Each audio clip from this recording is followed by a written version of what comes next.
How are you feeling today?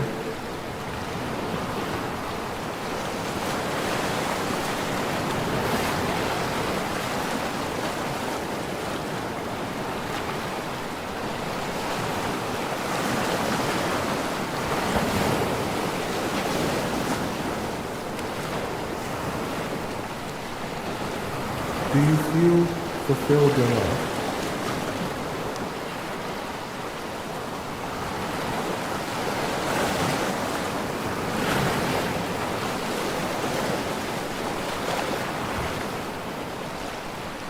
The show will begin in 4 minutes. Are you ready?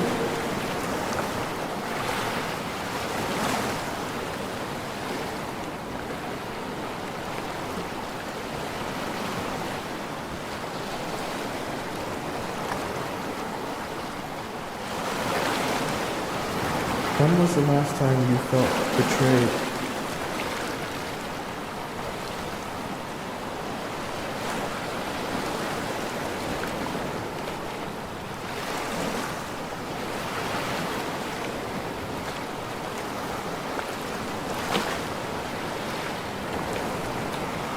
When was the last time you felt loved?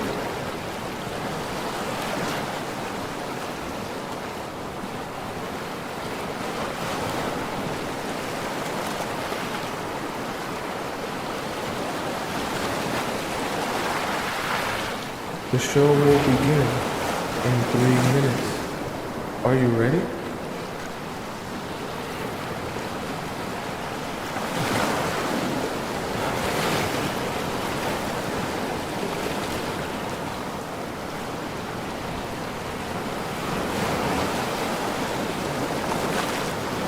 What did it feel like to be in love?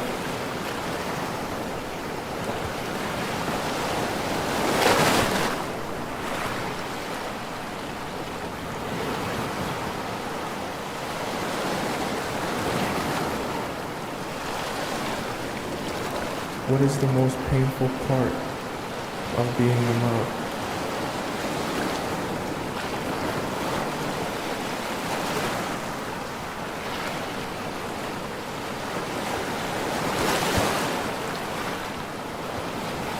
The show will begin in 2 minutes. Are you ready?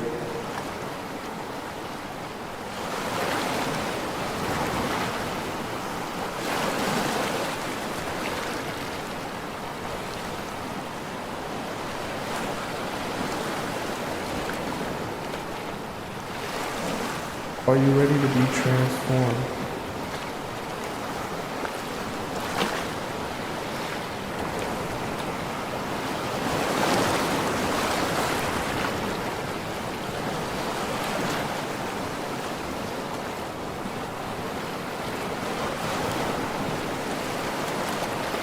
Are you ready to make a change?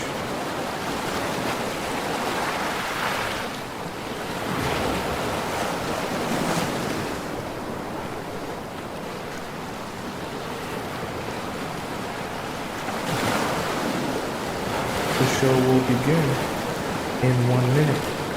I hope you're ready.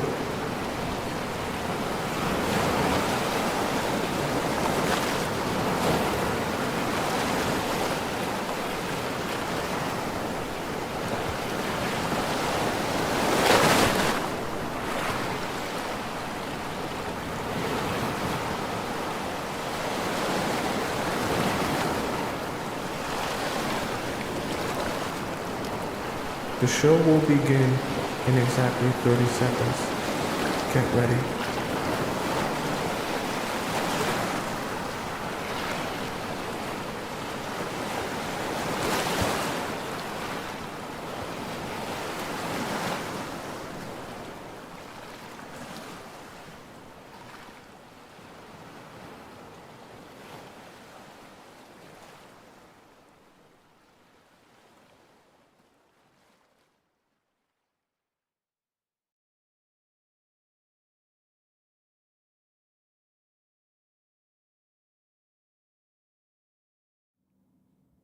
Have you ever wondered exactly how to attract the high value men that everyone talks about? I mean, isn't it strange how people mention them all the time, but you seem to only be able to attract low value men into your life? What if I told you it's actually because your strategy has been all wrong? Don't worry. On today's live show, we're going to be discussing how to attract a high value man with money. That way, you know the exact detailed strategy to get the man of your dreams gushing over you. Welcome to the Players Club. If you're paying attention to me and everyone else in the live stream, please say here present so that I know you're here present and actively participating. Welcome all of you beautiful people. Okay, how you guys doing? You feel good? You feel great? I hope you do. It's nice to see you. Who we got up in the chat today? I see we got Ashika, we got Bree, we got Moon Kitty, we got Scotty is here, Nifasimi is here, Kayla is here, Lena is here, Lizzie is here, Taylor's here, Sharice is here, your note is here. Who else? Elise is here. Welcome all you beautiful people in the TikTok chat. Who we got in the YouTube chat? I see Ivy was first in the chat today. I see the Soulful Sanctuary. I see Cashley up in here. I see Tracy Nows, Base Beauty. I see Nikisha. I see Mariana. I see Fire. I mentioned Irina Heaven, Special K, and Kayla. Felicia is here as well. Maria is here. And of course, we have the most amazing. Is Missy America here? She better be here. She better be here. She better be here. I don't think Missy America here yet. Maybe Miss America coming late. Okay. Welcome all you beautiful people. It's so good to see you. So good to have you here. And a special shout out to, let me see here. Someone donated early. Like we just started the show and someone already started off with a donation. Mariana, thank you so much for the $5 donation. So generous. All right, guys, let's get started here. I know you guys really want to hear this from me and discussing high value men and how you can do that. Okay, so we're going to try and discuss this in as much detail as possible. I don't want to leave anything out so that you know exactly what you're doing, why you're doing it, and how you're going to do it. Okay, so first things first, you're going to need to stand out from the crowd. Okay, this is very important. In fact, it's so important. What we're going to do to illustrate to you how important this is we're going to hop right into our Players Club classroom. Okay, so we're going to go right into our whiteboard here.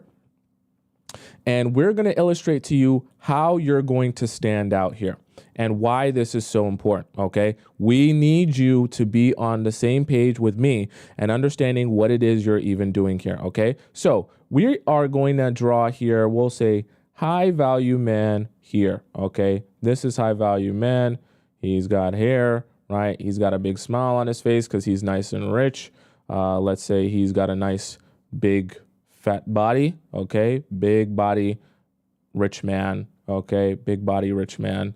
And he's got dollar signs on his shirt because he's nice and rich. Skinny legs, he doesn't work out, okay? So this is high value man, right?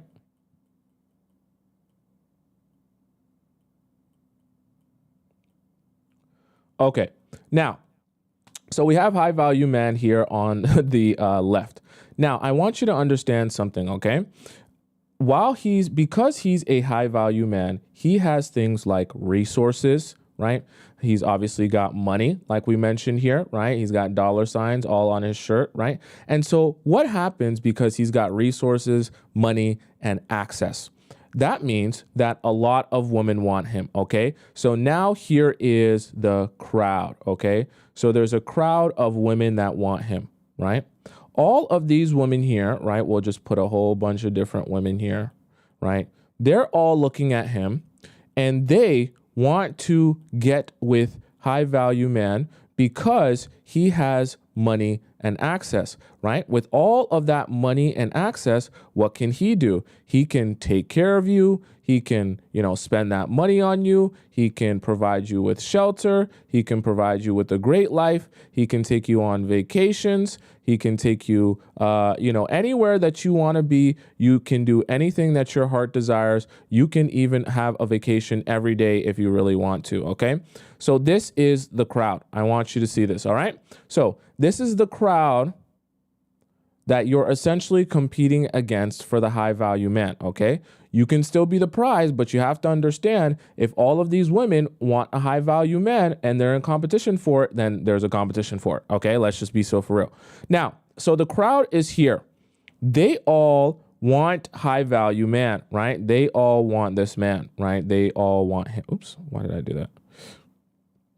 They all want this man right here, okay? And so, because they all want him, they're all going to do the absolute most required of them to get this man, which means, right, because they really want this guy and they really want to be with this guy, they're going to say yes to everything, right? They're going to say yes to everything because they really want this man a lot, right? The whole crowd does. And they're all competing with each other to get this man, all of these other women here in the crowd. Now, because they all say yes to everything, because they all want him, what ends up happening to this high value man? He ends up experiencing all of these girls in the crowd the same way. They're all beautiful. They all look gorgeous. They're all amazing. And they all say yes to absolutely anything he could ask for. He wants to sleep with them on the first night. They say yes. He wants to, jackrabbit himself inside of them on the second night. They'll say yes. He wants to invite them over for Netflix without any effort. They say yes because he lives in a mansion, right? Anything he asks of them, they say yes to it because they want this man and they're all competing for this man. Now, the reason I want to call it standing out from the crowd is if you know and understand how every other woman is going to be presenting themselves to this man, and you're thinking in your mind, I want to be the man, I want to be the woman that he actually pursues, then you have to be thinking, how can I actually stand out and be different from everything that he sees? Because the reality of it is, if you end up presenting yourself the exact same way as all of these other women in the crowd, he's only going to ever perceive you the same way that he perceives all these other women. So we can call this here, right? We can call this what the heck just happened? We can call this here perception, okay? So we'll call this perception. So this is the man's perception of the crowd. They say yes to everything because they want him and they all want to be with him. Now his perception of them is all the same. They all fit into the same box because they might have slightly different looks. They're all beautiful. They all kind of talk the same. They all kind of act the same. They all kind of respond to him the exact same because all of them want the same thing from him, which is his access and his resources, okay? Now, very, very important, okay? So we have the crowd here. You don't want to be the crowd. If you fall into all of the same aspects that this crowd does, you're going to be looked at the exact same as all the other girls, and it will become impossible. I just need you to understand here for a second, human nature.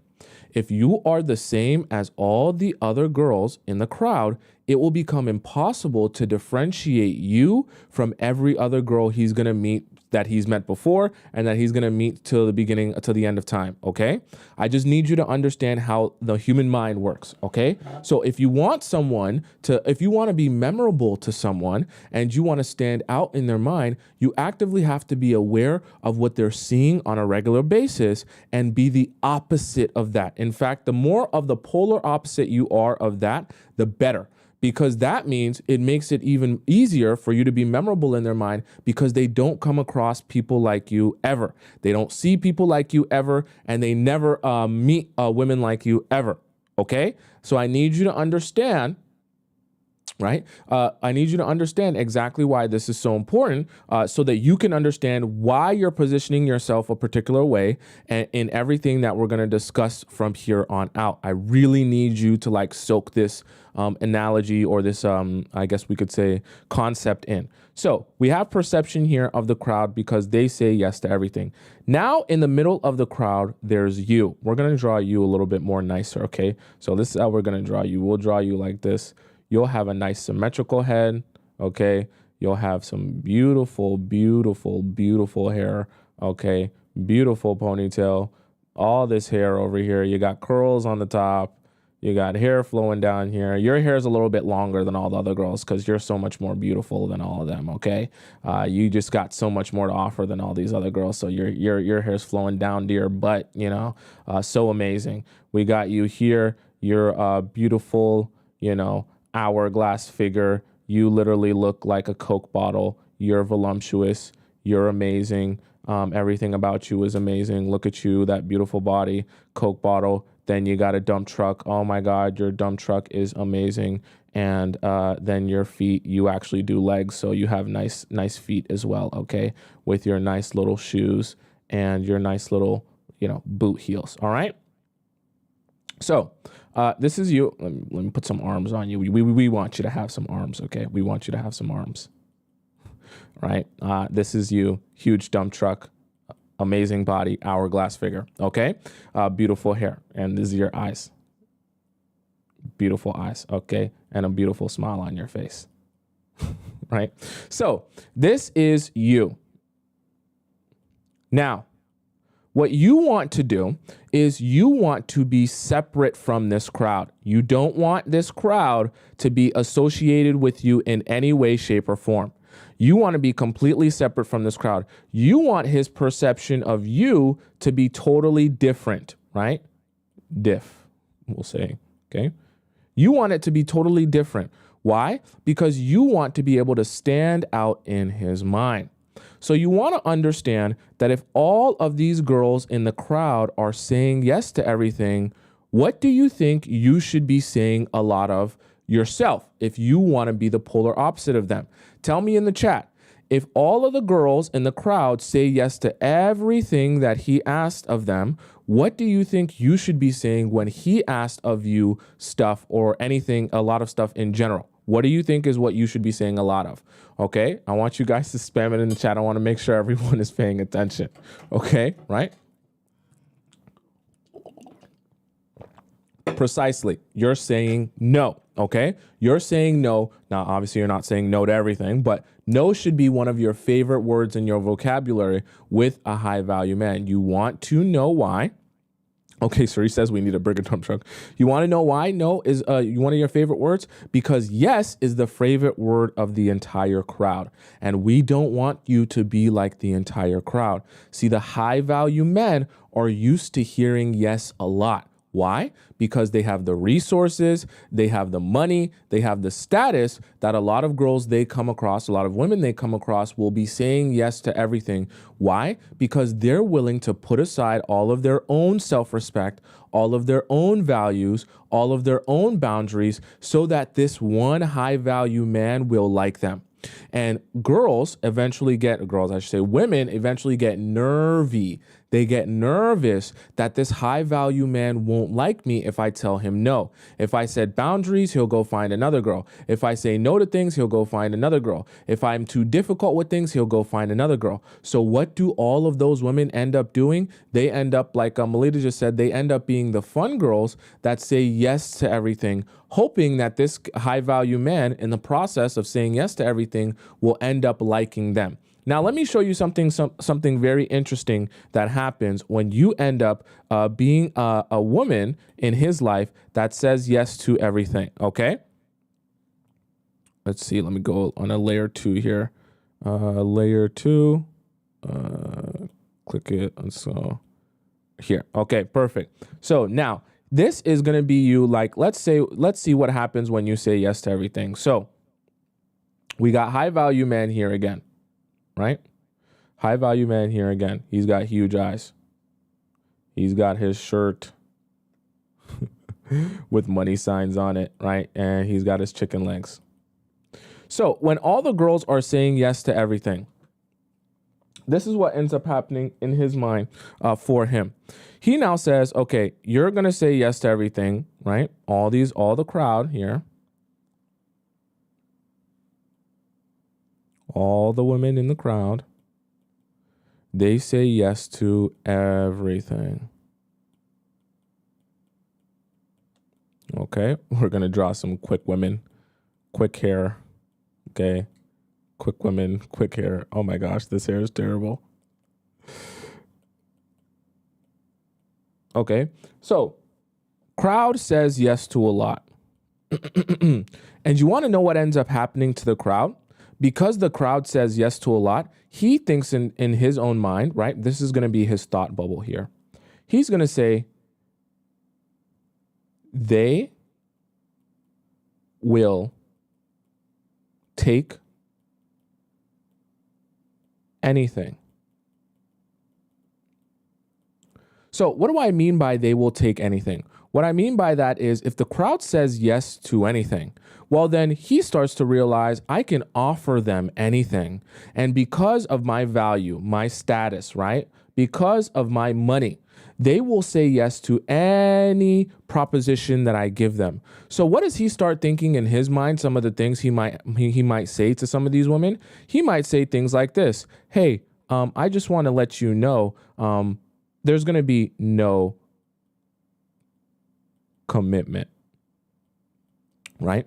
He's going to say things like, hey, I just want you to let you know I sleep with others, right? He's going to let you know, hey, I just want to let you know that I'm never getting married, right? All of these type of things are the things that he's going to start saying to the crowd of women, because when he recognizes that the crowd of women will say yes to anything, he starts realizing, wait, why am I trying my best to be the best person? Why am I even worrying about what they want at all? Why don't I begin only and solely worrying about what I care about, what's important to me, and what best serves me? Because the high value men recognize that if majority of girls are going to say yes to everything, then I can just offer them the bare minimum. In fact, I can offer them a proposition that only benefits me and doesn't benefit them, but simply because of my value, they will say yes to it. So the high value men end up building up this arrogance where they realize if every woman's going to say yes to me, then every woman I meet from now on, I will offer this proposition to them. Yeah, you can get some money. Yeah, you can get some gifts. But in return from of that, you're going to get no commitment from me. I'm going to sleep with other people and I'm never getting married. Okay. And what does the crowd say? The crowd screams, yes, daddy. Yes, we'll do it. Yes, daddy, we will do it. We'll do anything you want. If you want to sleep with all the other women in the crowd, you sleep with all the other women in the crowd. If you want to never get married, you never get married. If you want to show me no commitment, you show me no commitment. Now, this is what I want you to understand and why this is so important for all of you here. You never want to be the crowd. Now, I need to make this very clear to you. In the process of you standing out from the crowd, you're going to rub some of these high value men the wrong way because it's uncomfortable for them to approach you and not get what they want from you instantly. Here's the thing though. You have to understand, for some high value men, this proposition will be so uncomfortable to them to come to you and want something from you and you say no to them that they're just going to say, I don't want to do this. I'm just going to go back to the girls that say yes. There will also be some high value men that approach you. And when you say no to them and you stand out from the crowd, he's going to say, that girl's a little bit different. That woman has something to her. That woman has a, what's the French word? Je ne sais quoi? I don't know. I don't even know how to pronounce it, right? Just like that woman has some sort of substance to her that makes her different. And just by you simply saying no and standing out from the crowd, you're actually going to allow yourself, give yourself a chance for the man to say, hey, I actually think I want to get to know you more.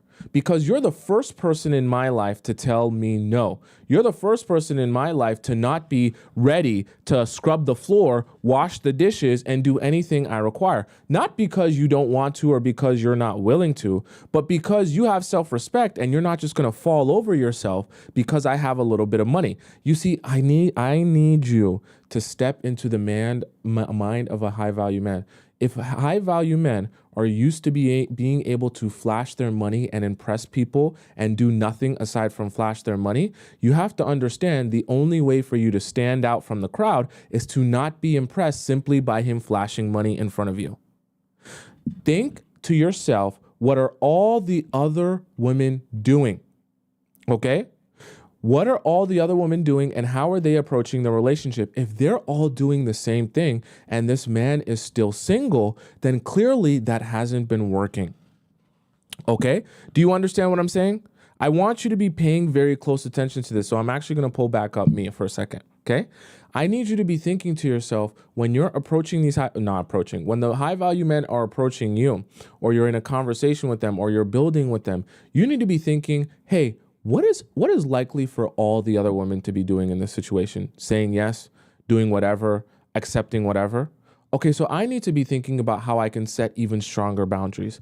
I need to be thinking about how I can say no to some things or pace myself and pace this relationship, okay? And there's a strategic way to saying no, and we're gonna get to all of that as well. But I want you to understand the concept of standing out from the crowd so that you can actually go forth into your relationships. And when you meet the high value man, you don't get confused by thinking, oh, me saying yes to everything is making me more easygoing and is making me more attractive. Because the reality of it is you're going to lose that way because you're only going to end up being like all the other women in the crowd, and he's going to treat you like all the other women in the crowd. He might show you a little bit of attention, but he's going to show you attention, then he's going to show girl number 3 some attention, he's going to show girl number 5 some attention, and you guys are all going to fit into the same category, getting the same thing essentially from him, and none of you are definitely getting any sort of commitment, okay? Right? Ash K says they will leave you if you keep saying yes. Precisely. And we're going to break down the thought process of a high value man so you can understand why they overlook the people in their lives and the women in their lives, especially that say yes to them constantly. Okay. Very important psychology for you to understand about these men so you can be understanding how you want to present yourself to those men. Okay. Okay. Does that make sense to you guys so far, right? CMS says the more you say yes, the less they take you seriously, 100%. And so you can imagine how much more exacerbated and intense that is made by a guy who has a lot of money and has a lot of status and has a lot of resources. They're so used to hearing yes from women, it becomes impossible to even fathom a situation where a woman would tell him no or tell him not yet. Okay, right? They can't even imagine that. And like I said to you guys before, the same thing that we talk about with regular men is the same thing that applies to high value men, in the sense that when they have respect for you and they fear the idea that if they don't show up for you how they're supposed to, that you'll walk away, that is when you'll get the proper treatment from even the high value man. If he has no respect for you because you say yes to everything, and he has no fear that you'll walk away because you're so mesmerized by his money and his resources, he will definitely take crazy advantage of you. 100,000%. Okay. I need you to understand this, okay? I know what I talk about here is going to seem very transactional, and we're going to be talking about love like it's a business, but I do want you to understand that there is a strategy to everything, which is why we're talking about the strategy. And specifically today, we're going to be talking about the emotional strategy, okay? So number 1 is to stand out from the crowd. Now, number 2 is to be strategic, but unassuming. Now, I want you to be very clear on what this means. When you are strategic but unassuming, when you're approaching the guys and let's say you're on a date with a high value man, however you want to describe it, right?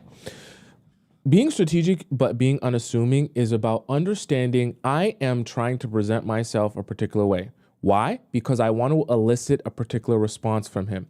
We don't need to let him in on what we're trying to do here.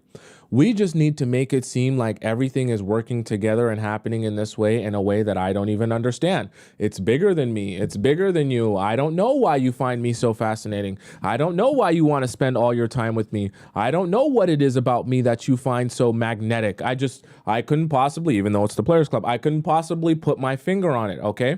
So what we're going to be doing here in this little segment, right? You're going to be understanding how to be strategic while being unassuming so that the men are enchanted by you, but they just don't know why. Because that's what makes magic feel like magic, okay? I know we're getting really deep here. That's what makes the magic of being so magnetic to men feel like it's magic, feel like it's just something about you, because they don't realize that you're strategically doing things to make them more interested in you. Okay, right? They don't realize that you're strategically asking them questions or making yourself the most fascinating and desirable version of yourself that they become so enchanted and interested in you. They just think it's something about you. And you're like, oh, maybe it is. Could you tell me what it is? He's like, I don't know. I just think about you every day. I just think about you every second. You don't need to let him in on what the magic trick is. Okay, that's what ruins the magic trick. When people understand exactly how you're doing it, just pretend like you have no idea what's going on and you don't know why he wants you so badly and why he chases after you. It doesn't make any sense to you either, and you can't put your finger on it either. Okay, it just it helps the wank fantasy for the men that you're the dream girl. Oh my God, I don't know what it is about her dump truck, her face, her everything, her spirit, her aura. Oh, I'm gonna bust. Okay, right? Let them live in their fantasy of you. Okay, just keep it there. Now, when I talk about being strategic and unassuming, here are some of the key elements that I want you to do with that. I talked about being enchanting. One of the best ways to enchant men, even the high value men, is to make yourself seem as if you're so intensely fascinated with them and everything that they do in person. There's a very, very strategic way that you do this. And we've talked about this before, right? In enchanting guys. Enchanting a guy is not about being interesting over text. Enchanting a guy is about going and seeing him in person. And when you're with him in person, you want to make him feel like he's the most fascinating person on earth. There is something so very powerful. I'm going to get mad. There is something so very powerful about making men feel like they're the most fascinating person on earth. It will always, I don't care who it is. I don't care if it's Elon Musk. I don't care if it's a basketball player. I don't care if it's an NFL player. I don't care if it's a scientist. I don't care if it's a doctor. Making that person feel like they're the most interesting, fascinating person on this earth will always suck them in emotionally. Get your mind out of the gutter. It will always suck them in and make them feel like they're drawn to you and want to speak and talk to you more. Why? Because when they feel like the most fascinating person on earth, they're going to be telling you about everything they're interested in, everything they've been doing all day. They're going to spill everything about their life. And you want to know what the most interesting part, the most interesting kind of conversation is for each human individual is the conversation about me. About me. Right? We love, as human beings, to talk about ourselves. That's why we pay for that service. We pay for therapy to talk about me. I don't go to therapy to talk about you. I don't want to hear about your life. Your life is irrelevant to me. I pay a lot of money to go to therapy and talk about me. I want to talk about my problems, my experiences, what I've been through. Let's sit down, lay on a couch, and let's make it all about me. Okay, I know this sounds really selfish. I just want you to understand this is how you hook people in. You want to know how the people that say, oh, you're so magnetic. I love spending all my time around you. I love being around you. I can't put my finger on how you make me feel. You just take me to a different place. I can't recreate the way that you make me feel. All of those people that are charismatic, right? That are so outgoing, that are people persons. All of those people know how to make people feel comfortable, know how to make people feel engaged. How do you engage people? By talking about them, not sitting here and sitting around talking extensively about me. Ha ha, I'm the most interesting person ever. Ha ha, my life's so interesting. Ha ha, I'm so amazing. Ha ha, my life, my life, my life. Eventually you're going to be like, okay, I get it. But like, what about me? But the moment I start asking about you, the moment I start talking about you, the moment I start showing interest in you, now you're like, well, this is quite an interesting if you want to hear more, I can tell you more. Please tell me more. Please explain to me more. Please describe to me more. I can't get enough of how interesting you are. Okay? So this is what I mean by being strategic yet unassuming. When you do this, guys are going to become really fascinated with you and want to tell you more and talk to you more, whether it be about their career, the things that they're doing. A lot of high value men, obviously, they're going to be doing a lot throughout the day and throughout their week. So majority of what they discuss is probably going to have to do with their work and their career and their passions. You need to understand, okay, this is where it kind of specifically relates to high value men. They're doing a lot throughout their week and their days. And it's usually going to be focused in a couple of very specific areas. So for example, if this high value man is the CEO of a restaurant chain, okay, and he owns a whole bunch of restaurant chains around the United States, okay, he's a multimillionaire. A lot of his day or a lot of his time is going to be spent managing the restaurant, making sure things are done, hiring people, making sure the team is good, right? So a lot of his stories and the things that he talks about as it relates to his day and the things that he's doing is going to have to do with managing his business, managing the restaurant, doing this and doing that as it relates to the restaurant chain, expanding ideas, things that he wants to implement, all that good stuff. Now, you need to understand high value men are always going to be usually focused in one specific area, and that's going to be their area of so-called expertise. That's going to be the area where they spend the most time, they do the most work, and what their whole entire day and week consists of. Now, you want to be very keen on making him feel like this is the most interesting and fascinating part about him. Why? Because this is the thing that he spends the most time doing. So if you can get him yapping about the thing that he spends the most time doing, he's going to be yapping endlessly. Are you following what I'm saying? If he yaps endlessly, what does he feel more? He feels more drawn to you. He feels more fascinated with you. He feels like the conversation is more intriguing, because how many people, how many women might come into his life and ask about him and ask about what he's doing and ask about how this works, right? And he gets to actually describe to someone who looks like they're actually interested in what he's doing and wants to learn about what he's doing. How many times do you think women in his life come into his life and are genuinely interested in him, the person, and his life? Think about this for a second, okay? Remember what I said when I said the crowd, okay? Let's even go back to the whiteboard here so you guys can visualize this as well. So remember what I said about the crowd here and why I said the crowd is so important to understand for what you're trying to do here, because you need to know what the crowd is doing in order to know what you should be doing. Now, so if the crowd is here, right? The crowd is here. The crowd is here of all these other women, and they're all, let's draw them again, right? All the women in this crowd are doing the same thing, right? They're all saying to him things like this. Oh, right? They're all looking at one thing. We'll say it like this, right? With this high value man.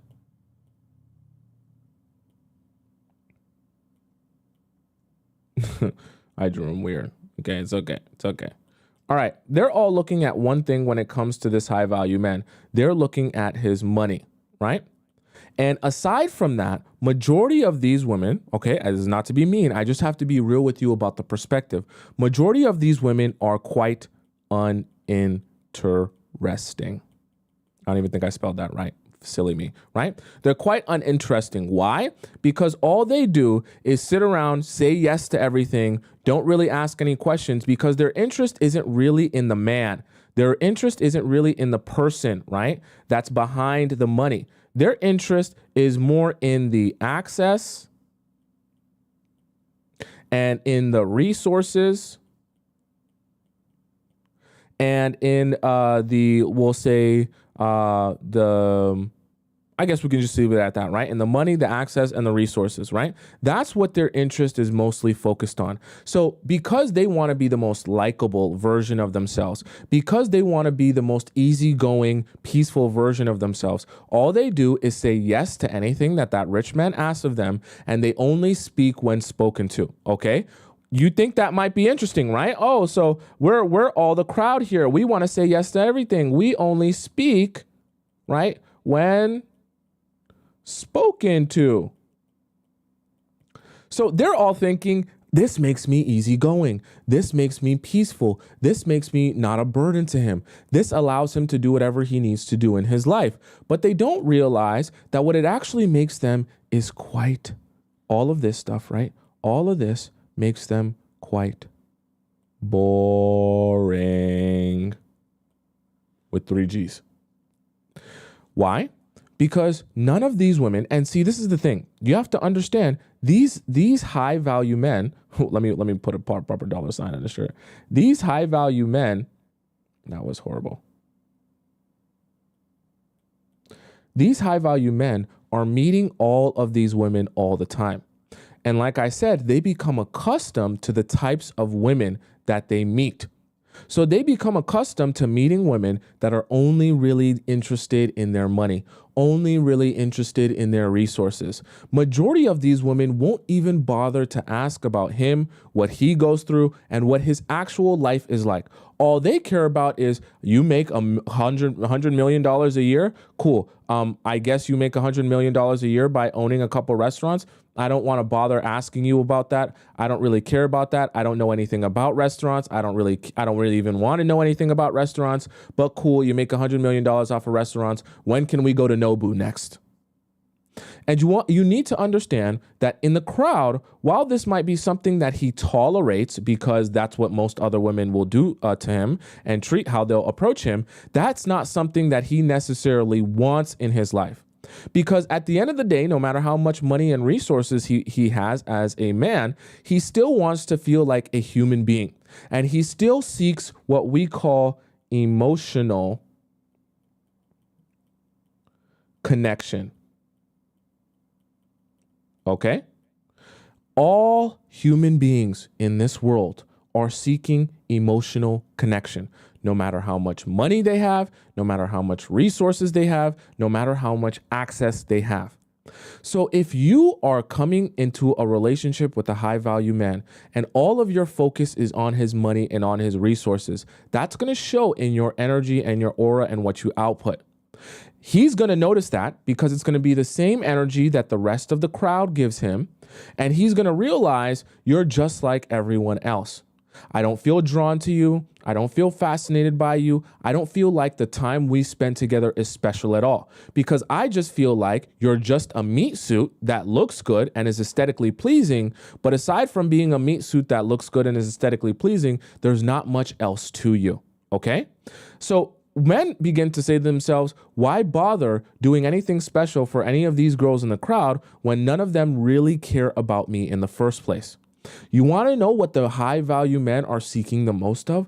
They're seeking the most emotional connection, because ironically, the high value men receive the least emotional connection. I know. Okay, we need to stay here for a second because I need you to soak this in.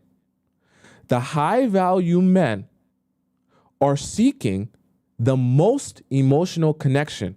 Why? Because they receive the least emotional connection. The entire crowd is focused on their money. The entire crowd is focused on their resources. So how does the entire crowd approach him? Solely focused on what he can do for them monetarily, financially, and based on his resources. They don't ask any other questions aside from that. They're not curious about his life aside from that. And they don't want to know about his experiences or what he goes through aside from that. So the mistake that the crowd makes is the type of questions they ask him are very vague and not really related to him, right? They're more interested in how much money he makes. Oh, so yeah, how much money do you make? Oh, I have several businesses and I do this. Oh, how many hours you work? Oh, I work about, 20 to 25 hours a week. I take meetings, right? Oh, you take meetings? That's good. Oh yeah, what's your usual work schedule? I usually wake up at 8 and I finish work at about 5, right? A lot of vague questions that don't really mean anything. And the high value men understand that you're only asking those questions, not really because you care about me, the person, but just because you care about how that relates to the work that I do. And maybe you're just asking some vague questions. But when you start getting curious about, no, tell me more. Help me understand you. Let me understand what you go through. When he tells you, I wake up every morning and I do about 3 to 4 meetings, ask him, what do those meetings consist of?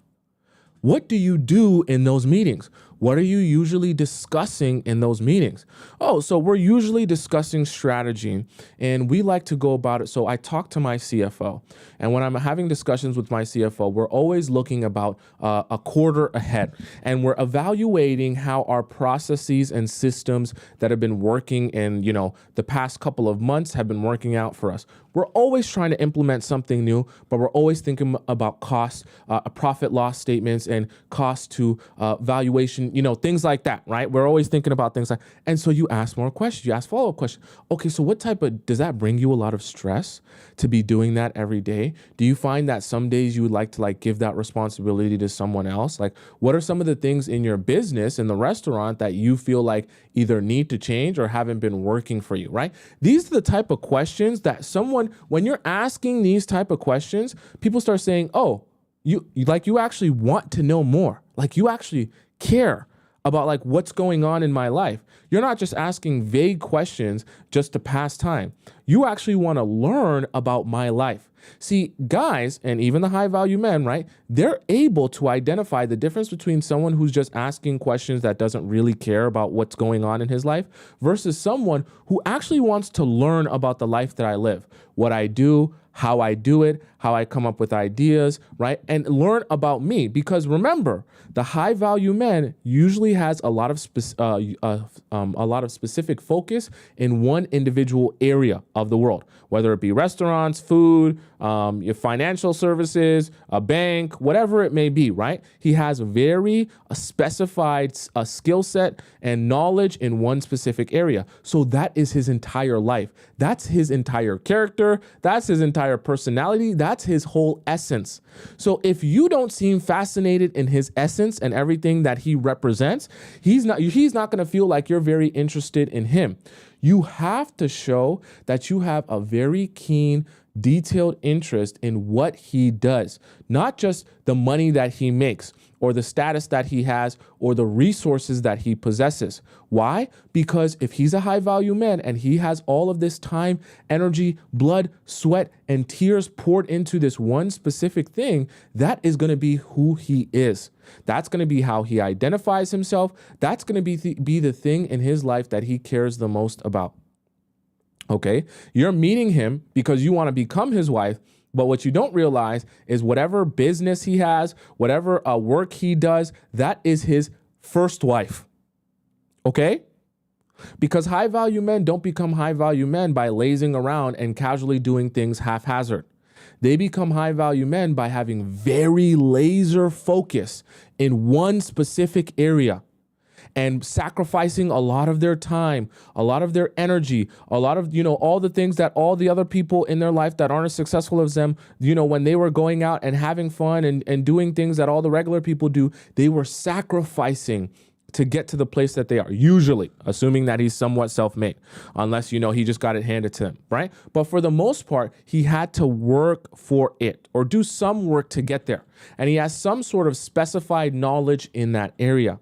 So you need to be understanding that has to be something you bring out of him in the way that you ask questions and the way that you approach him. You've got to seem so interested in what that consists of and who he is and how he got into that and why and all the things about that. You can't just be interested in his money and feel like he's going to build some sort of emotional connection with you. Because remember, what is the crowd doing in our diagram here? The crowd is doing everything but building an emotional connection with that man,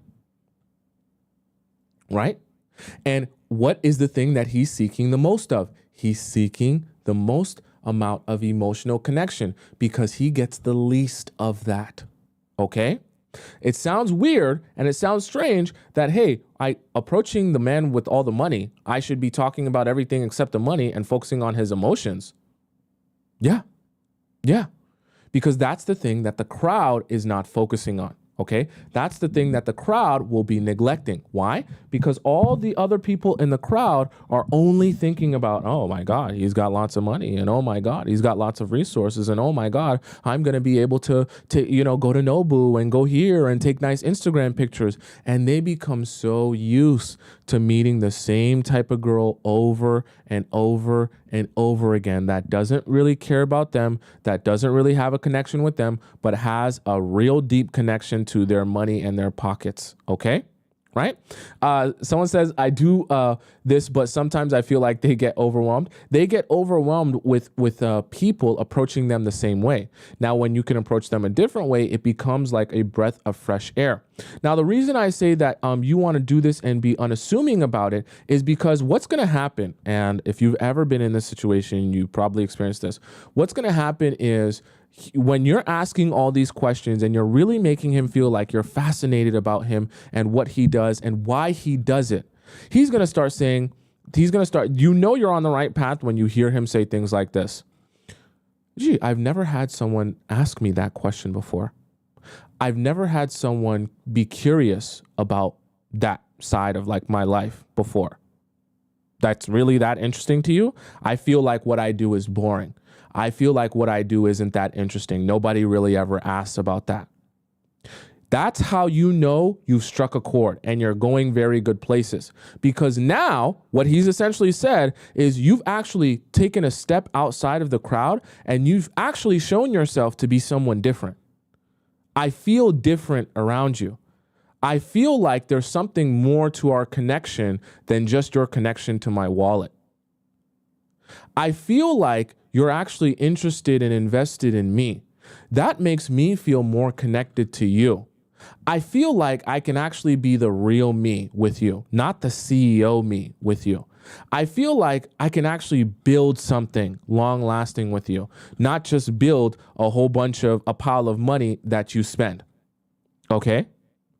I know that this sounds very counterintuitive, and I know, of course, we're watching the show, and the show is called How to Attract High Value Men. But the truth of the matter is, if you can do everything in your power to be the opposite of the crowd, you'll attract high value men. Not only will you be able to attract them, but even more importantly than that, you'll be able to get them to commit themselves to you. Because attracting high value men is great. I mean, lots of pretty, beautiful girls can attract high value men, and a lot of you are beautiful, pretty women. So that's not really the issue. The issue is getting those high value men to commit themselves to you and make you more than just, a side piece that they look at. That's a trophy that looks nice, but they never really actually commit themselves to. We don't want that for you. We actually want to get those high value men pursuing you and trying to make a relationship out of you, not just you being like their play toy. Okay? Right? Does that make sense so far? Someone says, the original says, Tommy, cap, they don't want great women. They want the IG dump truck easy girls, then complain when it doesn't work out. See, this is another one of those things that, men will say that that's what they want, or they might even think in their mind, oh, that's what I'm looking for. But they realize after a while that doesn't satisfy me. Okay, I can assure you, all the high value men that say, oh, I'm high value, so I get to smash this girl and smash that girl and smash all these girls with BBLs and crazy dump trucks. They might say it like they're enjoying it. But when you sit down and you ask them, no, but explain to me, how does it really make you feel? Do you feel empty inside, or like, what are you really feeling? You'll get them to admit to you, it is fun, but I do feel sometimes lonely.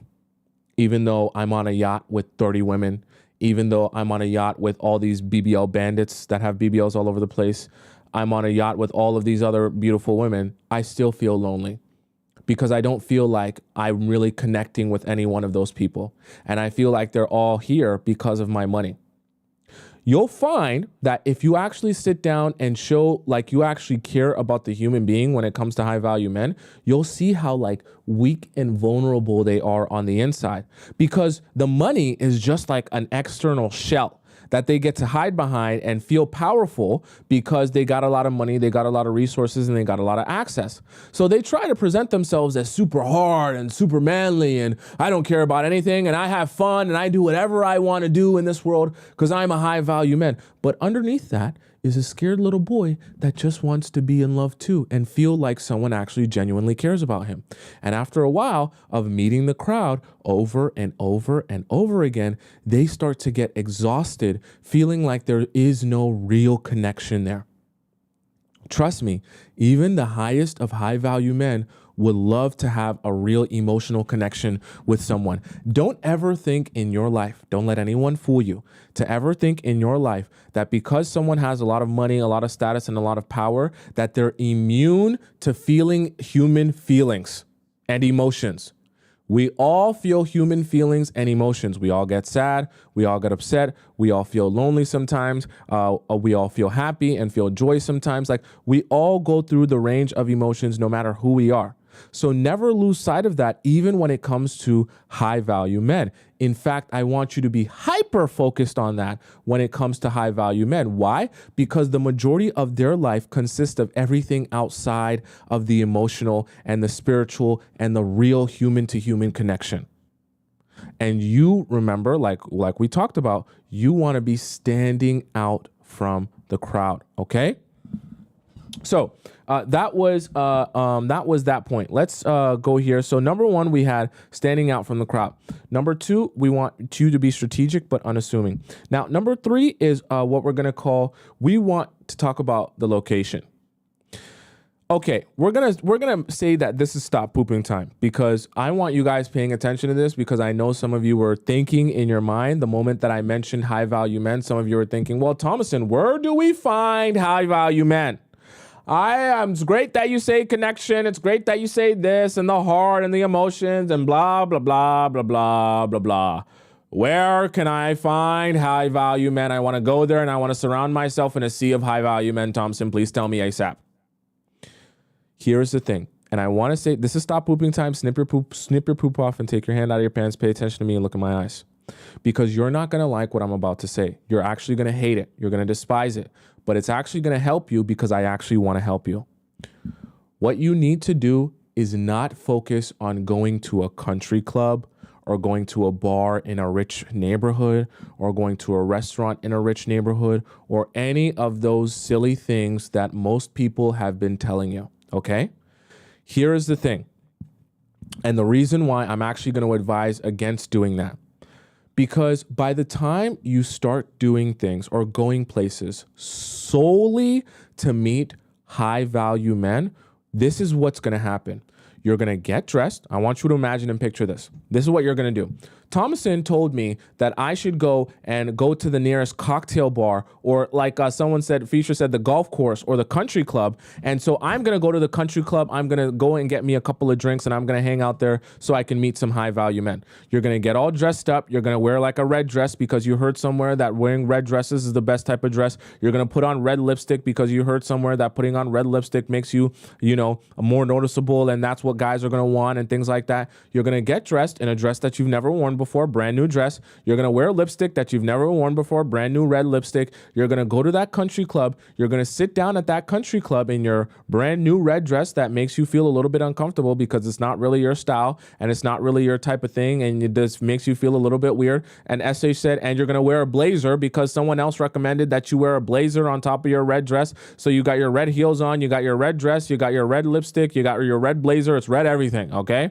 And you got your hair done in a different way because you heard from someone else that doing your hair in that different way is the way that you should do your hair. So now you're sat down at the country club that you never go to, in a dress that you never wear, in a hairstyle that you never do your hair like, with lipstick that you never regularly wear, in a whole aesthetic that doesn't regularly represent you and who you are.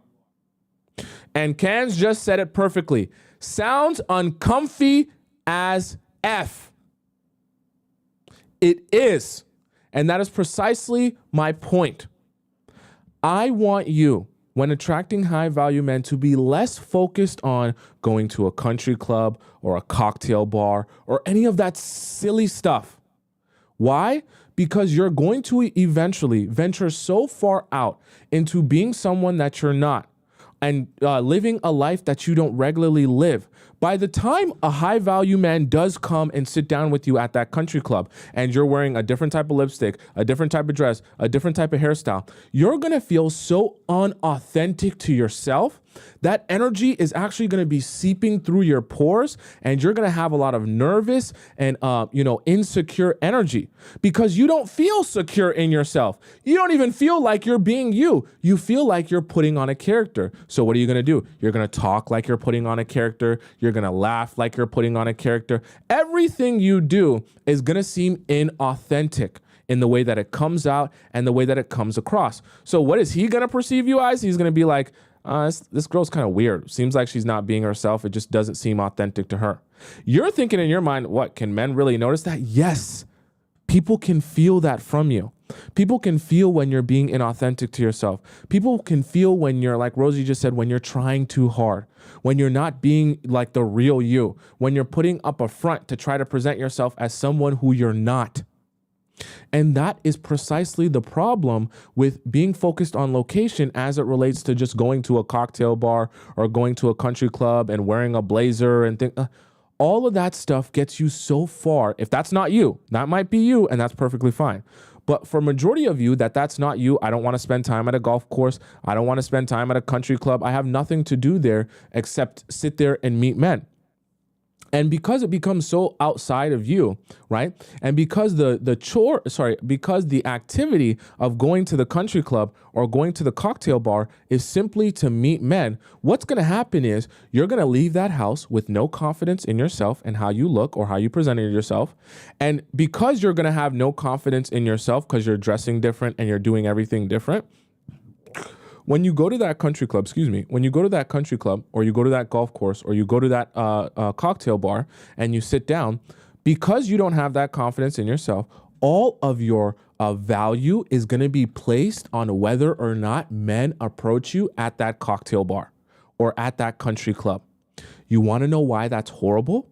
As time is passing and as the clock is ticking and you're sitting at that cocktail bar or at that country club and nobody has yet approached you, your confidence is going to dwindle and dwindle and dwindle and dwindle because all of your focus is on, I did all of this and dressed myself in all this dresses and did my makeup all of this way so that a man would recognize me. And as time is going on and men don't recognize me, I start to feel like garbage.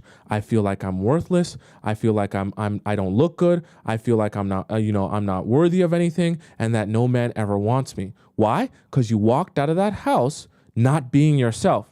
So you needed the men to validate you that what you decided to do, how you decided to throw on a whole different aesthetic on you to be someone that you're not is validated in the fact that the men want you because that's what you're doing it for. So by the time you sit down at that country club or at that cocktail bar and it's not you and the men might not approach you or maybe the men have a little bit of conversation with you but they don't ask you for your number, you're going to become so desperate and so needy. Even if a man does approach you, you're going to be like, oh my God, I wore this red dress and I wore this makeup and I did this lipstick and I did my hair this way so that you would like me and so that you would want me. So as we're having this conversation, please, are you going to ask for my number? Please. Are you going to ask me on a date? Please.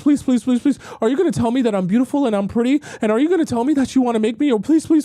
I literally bought this dress cost $300 and I wore it literally so someone like you would approach me at this bar and we're having a conversation and 5 minutes has went by and you haven't yet said that you want to marry me and you haven't yet said that you want to take me on a date and it just makes me feel like I'm so worth it. Your mind is going to explode. I don't want you there mentally because the reality of it is, the truthful reality of it is, right? For the most part, you can meet a high value man anywhere because they also have interests and hobbies. And every time you step outside of your house, you have an opportunity to meet a man you never expected to meet. So rather than focusing on being at the cocktail bar or being at the, going to the country club and wearing a blazer and all that other stuff, I would rather you focus on going somewhere that you enjoy going, dressing in a way that you feel confident and secure dressing, that you think actually represents you, and just go there. And what you don't realize is you can meet someone anywhere In the process of going, you could meet someone on your way there. You can meet someone in the parking lot there. You can meet someone on your way back. You can meet someone at the grocery store from coming back from that place that you were going. There is so many opportunities for you to meet a high value man, or just, we'll even call high value man just an amazing man, the type of man that you're looking for, right?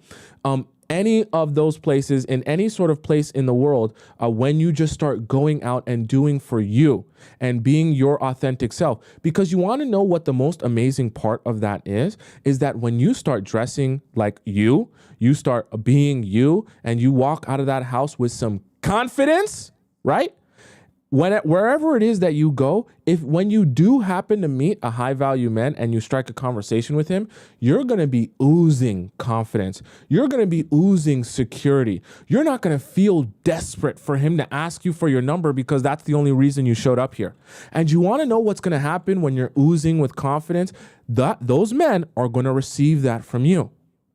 And they're going to say, wow, I like you. I like your vibe. I like your spirit. I love your energy. I want to see you again. I want to spend some more time with you. And you'll be surprised all the amazing places you can meet great men that isn't just going to a country club or going to a cocktail bar. I assure you that men go other places other than that. I promise you, okay? In fact, the men who have a lot more substance to them, right? The men who have a lot more substance to them and a lot more layers to them actually venture out in their own life and do more things than just go to cocktail bars or go to country clubs. I assure you of that. Men in this world have other interests than just going to bars or clubs. You do know that, right? You do know that.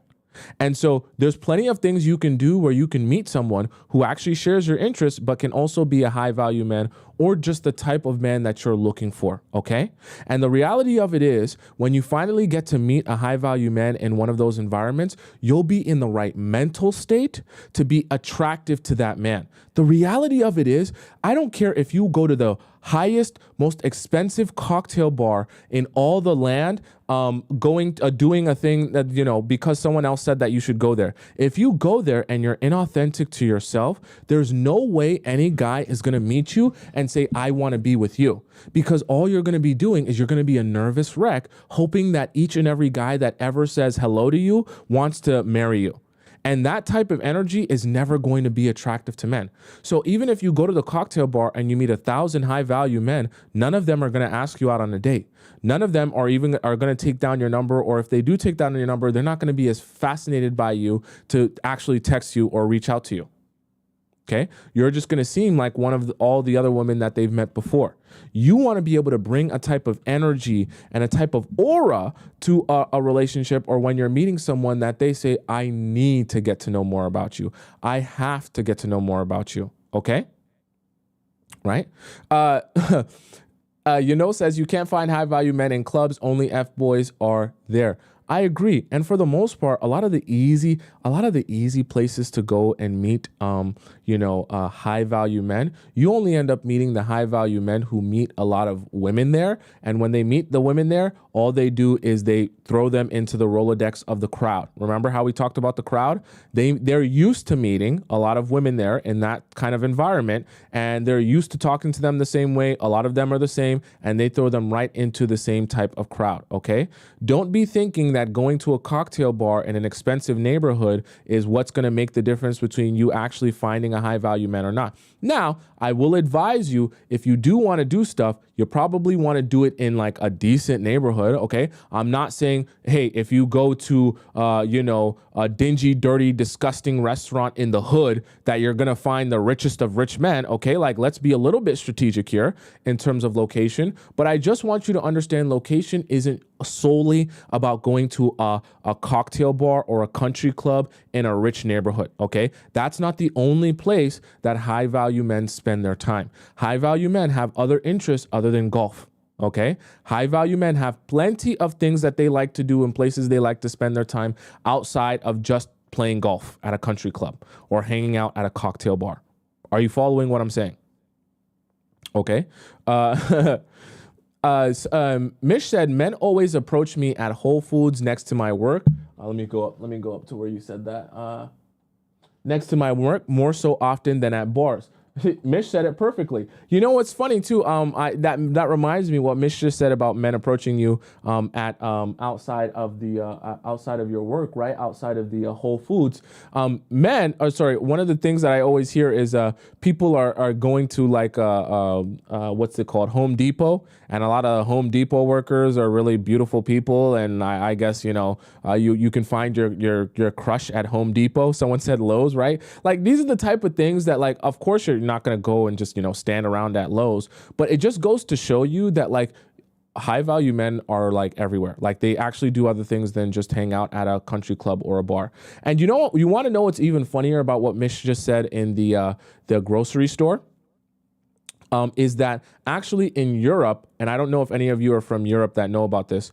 In Europe, I can't remember exactly what country in Europe, there is actually a grocery store where they do this, where they essentially have a system of single people meeting each other in a grocery store. And there's a whole system. Someone said it's in Spain. Yeah, it's in Spain. I've seen a video of it. Maybe I can pull it up for you guys today when we react to some content. And it's actually people going to a grocery store and single people meeting each other at the grocery store for the purpose of meeting single people. So it's crazy how that works, because people are coming up with new ways to meet each other. And there's always been different ways to meet people and meet new singles. And a lot of times the people who are not lazy and want to meet different types of people in a different environment than the club or the bar are the type of people who start to venture out into other places than just the club or the bar. And they end up being the best type of partners because they have different interests. They actually have substance to them, and they're a lot easier to get along with because of that. Okay. Which is actually precisely why I'm working on a project that helps a lot of you do that. Okay. We're going to keep it quiet for now, but if you guys want to know more about that project as I'm building it, because I am building it now, please go and sign up for my email list in my TikTok bio, or in that I linked in my pinned comment there, and sign up for my email list, because that is the exact project that I'm working on for you guys. We're not going to talk about that too much right now. Okay. Right. Torture says the signal is the pineapple upside down in the cart. Yeah, that is exactly the signal. When I find the video, if I can't find it today, I'll show it to you guys tomorrow, just to show you, of course, that doesn't exist everywhere. But I just want to show you to help you understand the reality that don't be thinking that, oh, great men only exist in a cocktail bar or at a country club. That's not the truth, okay? And if you start focusing on giving yourself confidence, and we're gonna talk about confidence in a little bit as well, that will be the best way for you to ensure that when you do go out and do your hobbies and your passions and you meet some great, awesome, amazing men, that you're in the right mind frame and the right mind state to meet those men and to be attractive to those men. Because the truth of the matter is, you're not going to be attractive to any man when you're in a state of fear and you're in a state of scarcity. Are you following what I'm saying? Being in a scarcity mind frame is never going to be attractive to men whatsoever. They're always going to be looking at you and thinking to themselves, damn, it seems like she really, really needs me to want her and want to be in a relationship with her. That's a little bit unattractive to me, okay? Right? Does that make sense to you guys so far? Lily Flower says, yeah, we need to meet people offline and in the real world. That's exactly what my project is. Shh, don't tell anyone I told you, okay? This is just a secret for you guys. It's going to be huge. It's going to be huge, huge, okay? So standing out from the crowd is number one. Number two, strategic but unassuming. Oh, let me answer some of these donations here, because I know some of you guys donated in the YouTube chat here. So thank you to Tracy Nels, who donated $10. It is a super chat sticker. I really appreciate that. Thank you so much. And Mariana donates another $5 in the YouTube chat. She says, you always got advices at the right time. I think you might say got advices at the right time. Thank you so much. I appreciate that. Timing is everything. The universe served me to you at the exact right time. All right. So standing out from the crowd, number one, strategic but unassuming. Number two, location was number three. Now, playing into their nature is number four. So what I want you to understand about playing into a high value man's nature, this is what you need to understand. See, all throughout the life of a quote unquote high value man, if he has gotten to heights in his life that a lot of people haven't reached, he has been very focused in one specified area in his life. That's required a lot of sacrifice. That's required a lot of blood, sweat, tears, and focus. Okay. Now, what you need to understand about those type of men is they're very, very accustomed to doing something hard to getting the result that they want. They're not immune to the idea of working for something, knowing that there's light at the end of the tunnel, and they'll eventually get something that's really valuable if they work for it. Those type of men are really good to have in your life or to be dating, because those type of men don't get easily discouraged at the first sign of inconvenience. Microwave men, as we talk about in the Players Club, microwave men are the ones that get discouraged so easily. Why? Because they want it quick, easy, painless. They want you to be spread open for them by the time they even sit down with you on the first date. Before the appetizer even comes out on the first date, they want you on top of the table with your legs behind your head. That's what the microwave men want, because they don't want to work hard for anything. Now, the men who are high value, they usually are able to understand how to actually pursue something that they want, because they've been doing that in their real everyday life. So what I want you to do, and the reason I talk about playing into their nature, what I want you to start doing is understanding that the power of saying no to men who are high value is so important, and understanding not just saying no in general, but understanding how to give them a strategic no that feels like it's no, but you just need to work harder to turn it into a yes. So let me give you an example of what I mean by that.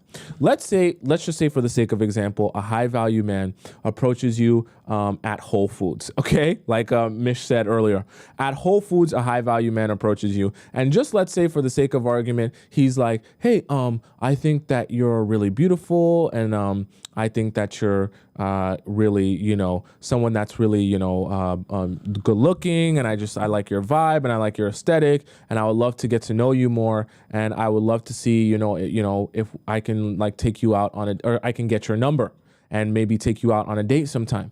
So this is a way to say a strategic no that makes him feel like he has to work harder for it. So then you can say something like, to be honest, I'm single, but I'm only looking to get into like a really serious relationship. I'm not looking for a casual kind of fling. So what does he immediately think? Oh, what? No. Don't tell me no. Don't deny me. I actually want to take this serious. I think you're so beautiful. In fact, I want us to go to I promise you, if I get your number, we're going to go on a really nice date. I have something that I think you'll really enjoy. And I would love to take you there and show you this thing, right? So you just said no to him to get to him, allowing him to have your number, but you said no in a way where it's like, oh, I'm saying no because I'm only looking for something serious. My assumption is you're probably just looking for something unserious, and I don't have time for that. So you essentially said no, but it can be yes if you're serious about this. So now what does he think? Oh, let me adjust myself and make sure she knows how serious this is to me. So I'm giving you that example because when you start meeting high value men, you can become good at understanding that presenting yourself, right? Let me just fix this here. Okay. It's like all weird in here. You'll start to realize that presenting yourself in a particular way and playing into the nature of a high value man where they're already used to working hard for things that they want is good. Okay.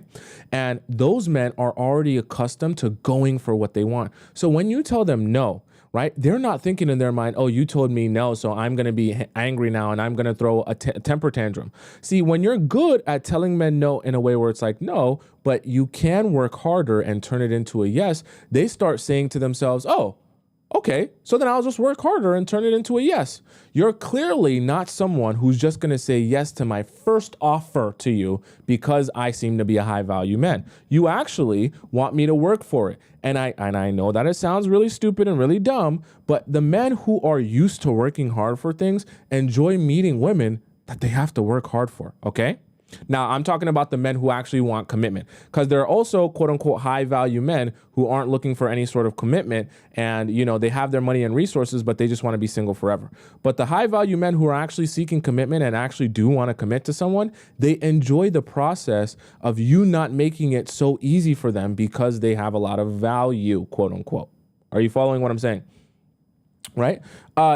Ivy says, so it's okay to tell someone what you are looking for. I mean that in a sense. I'm giving that as an example as like, so if you were to meet a guy at the very beginning and he was to ask you, hey, I want to get your number. Can I get your number to take you out somewhere, right? You're saying no to that, but saying, I'm saying no because I'm looking for something serious. You don't say you're not serious or whatever. You're just saying, I'm looking for something serious, so I wouldn't give away my number for no reason, right? And it's like you're essentially saying no to that guy in that time period in a way where it's like, I'm saying no to you being unserious. But if you worked harder and actually showed me you were serious, then maybe I would say yes to you. So then what does he start thinking? I should probably show that I'm more serious. Let me prove it to her. Let me start doing this. Let me start doing that. And so you've immediately kind of made this dynamic from the very beginning. That's the unique example that I'm giving. You've immediately made this dynamic from the very beginning that, hey, if you want something from me, you want to approach me, you're looking for something from me, you want to take me out, you want my number, hey, honestly, I'm not interested in doing something casual. So there's criteria you're gonna have to meet if you want access to me. So for now, it's gonna be a no from me until you can meet that criteria. Then he starts thinking, oh, wait, criteria, me, I meet that. That's not, me do hard things, that's not a problem, okay? And the reason I give that example specifically when it comes to high value men, okay? Now, obviously, this is something you're gonna have to kind of sniff out. If a guy that's approaching you as a high value man and things like that, it might not be something you know from the very beginning. But what I essentially mean is you want to challenge high value men to do more. Why? Because you're playing into the nature that already exists within them, that they're used to doing more to get more out of life. They're used to doing the hard thing of making sure that they sacrifice, making sure that they invest their time, their energy, their blood, sweat, and tears to get an end result. That's already in their nature, which is why they are where they are in life, assuming that they're somewhat self-made and didn't just get everything handed to them. And so by the time you come into their life, you actually represent what they're used to dealing with in their everyday life, in their career, right? They're used to working for things that have a lot of value. So when you come along in their life and they want you, or they approach you and show some interest in you, and they feel it's necessary to work a little bit harder for you to get more access to you, you fit in line perfectly with his already existing nature. Ironically, when a man is used to working hard for things to get more out of life, and he meets a woman who is the opposite of that, someone who essentially gives herself to him very easily without a lot of work, it's the opposite of his natural nature, which is to work hard for something and invest in something and build something. And so he ends up not paying much mind or much attention to those women because they're the exact opposite of everything that he represents in his life, right?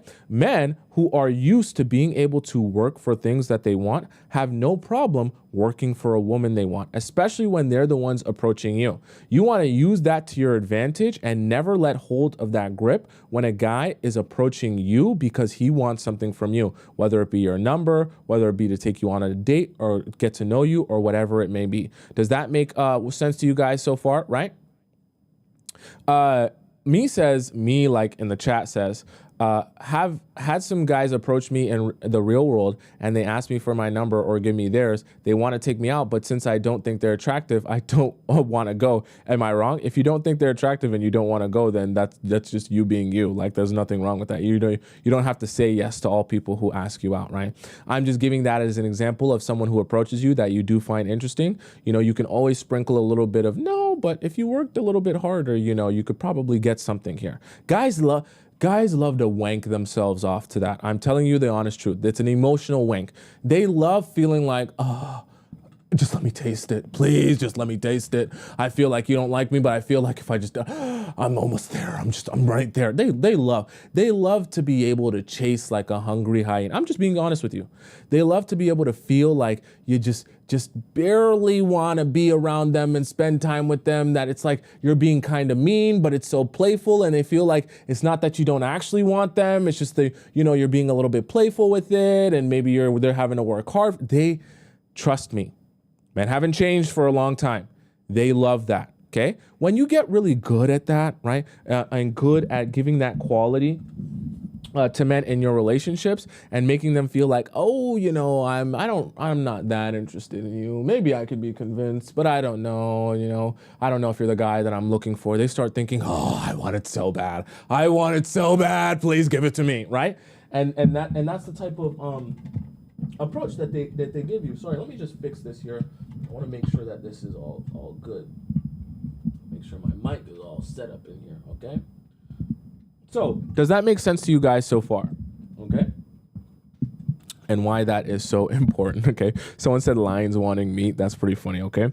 So, number one was, wow, we're going so long today. Stand out from the crowd. Number two, strategic but unassuming. Number three, location. Number four, play into their nature. Number five, number five is going to be confidence candies. Now, I mentioned this earlier when it came to your location and why it's so important to not just be focused on going to the local cocktail bar or the local whatever bar or country club, and actually be focused on giving yourself the confidence that you need to be able to be desirable and be attractive.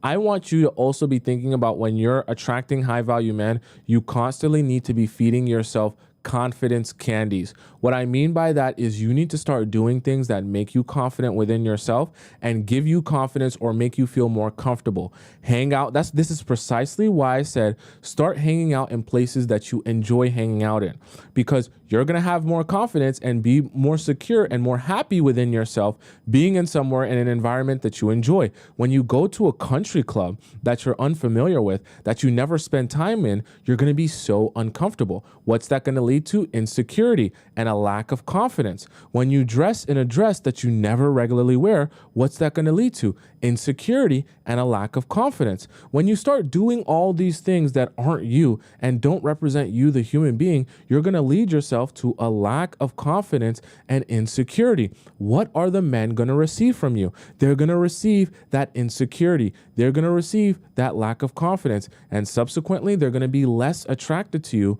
because of that lack of confidence and because of that insecurity. We don't want that for you. We want you to be able to be desirable and attractive to those men when they meet you. Okay? Right? We want you to have a smile on your face. We want you to be genuine. And we want you to be able to look in the mirror and be like, damn, I'm that girl. Okay? I'm it.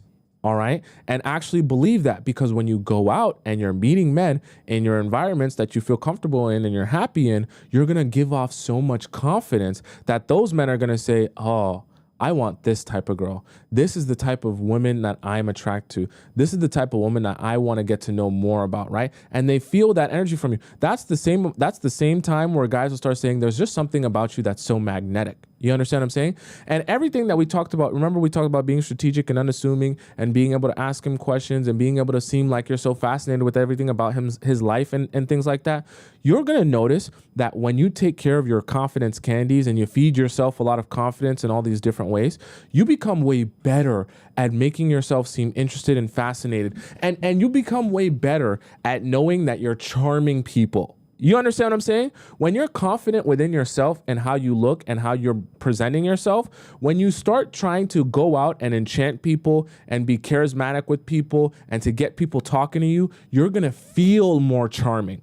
And when you feel more charming, you become more charming.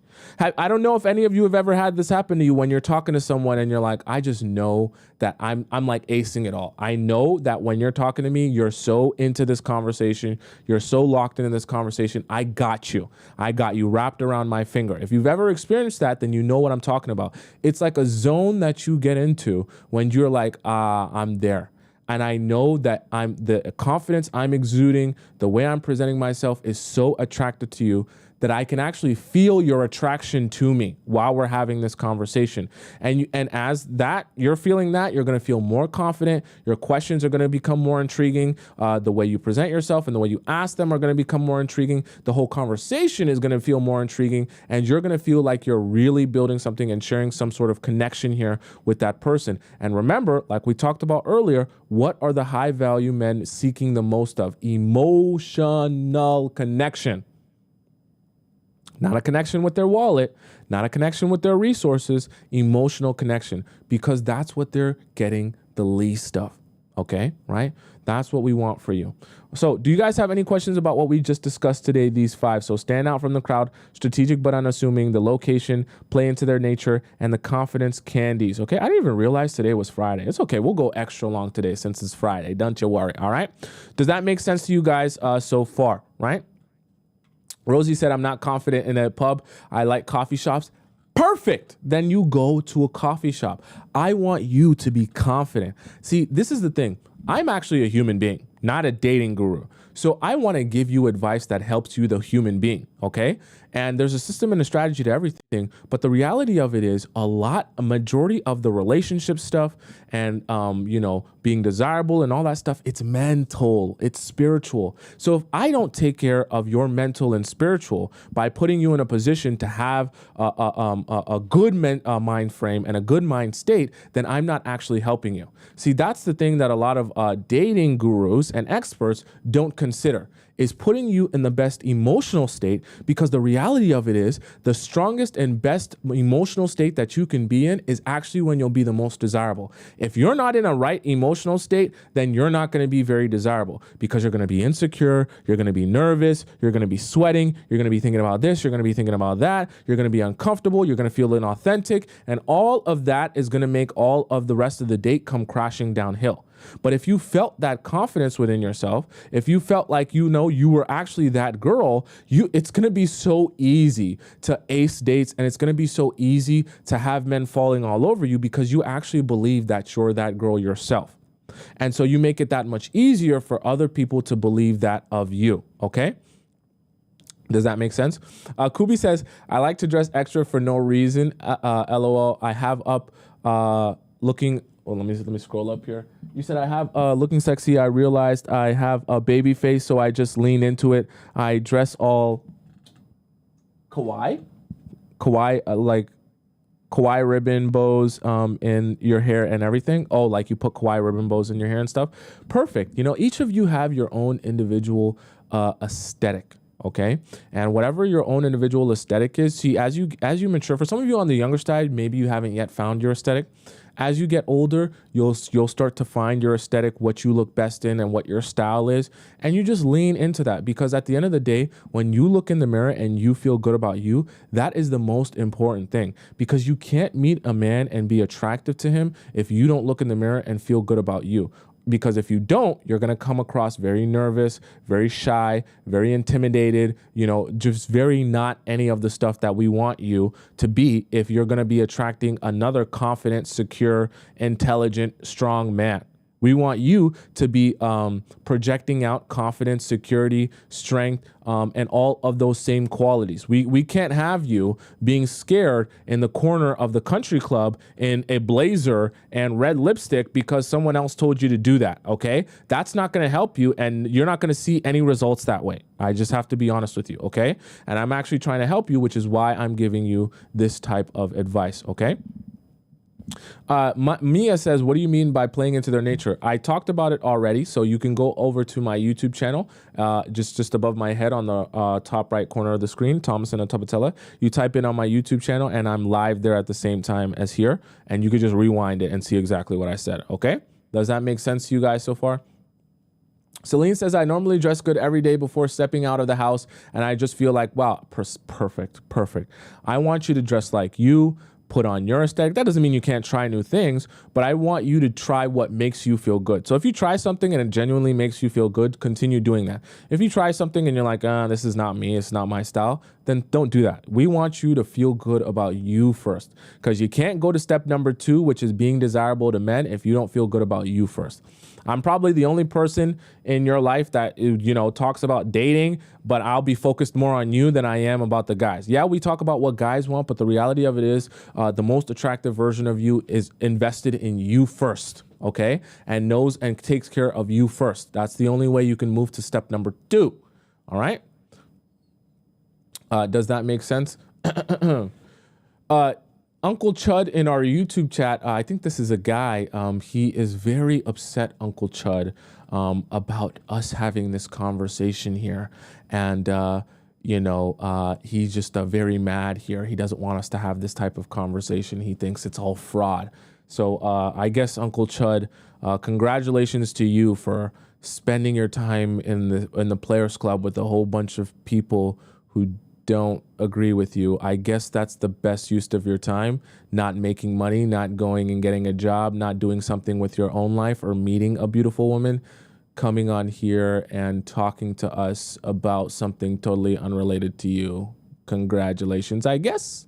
Stay for longer, I guess. All right, guys, let's move on to the next segment here where we talk about things going on in the world of TikTok and relationships. All right. So let's put on our headphones. Okay. Put your headphones on, get them on. We about to hop into this thing here. I'm going to switch them up here. We're going to hop into this thing here where we're going to be reacting to some things here. Now I seen you guys are real funny. Okay. I seen that some of you guys have been sending me videos on TikTok, like actually mentioning me in videos that you want me to react to on TikTok. So I was checking my mentions today and I seen that a few of you have been, a couple more of you have been tagging me and stuff.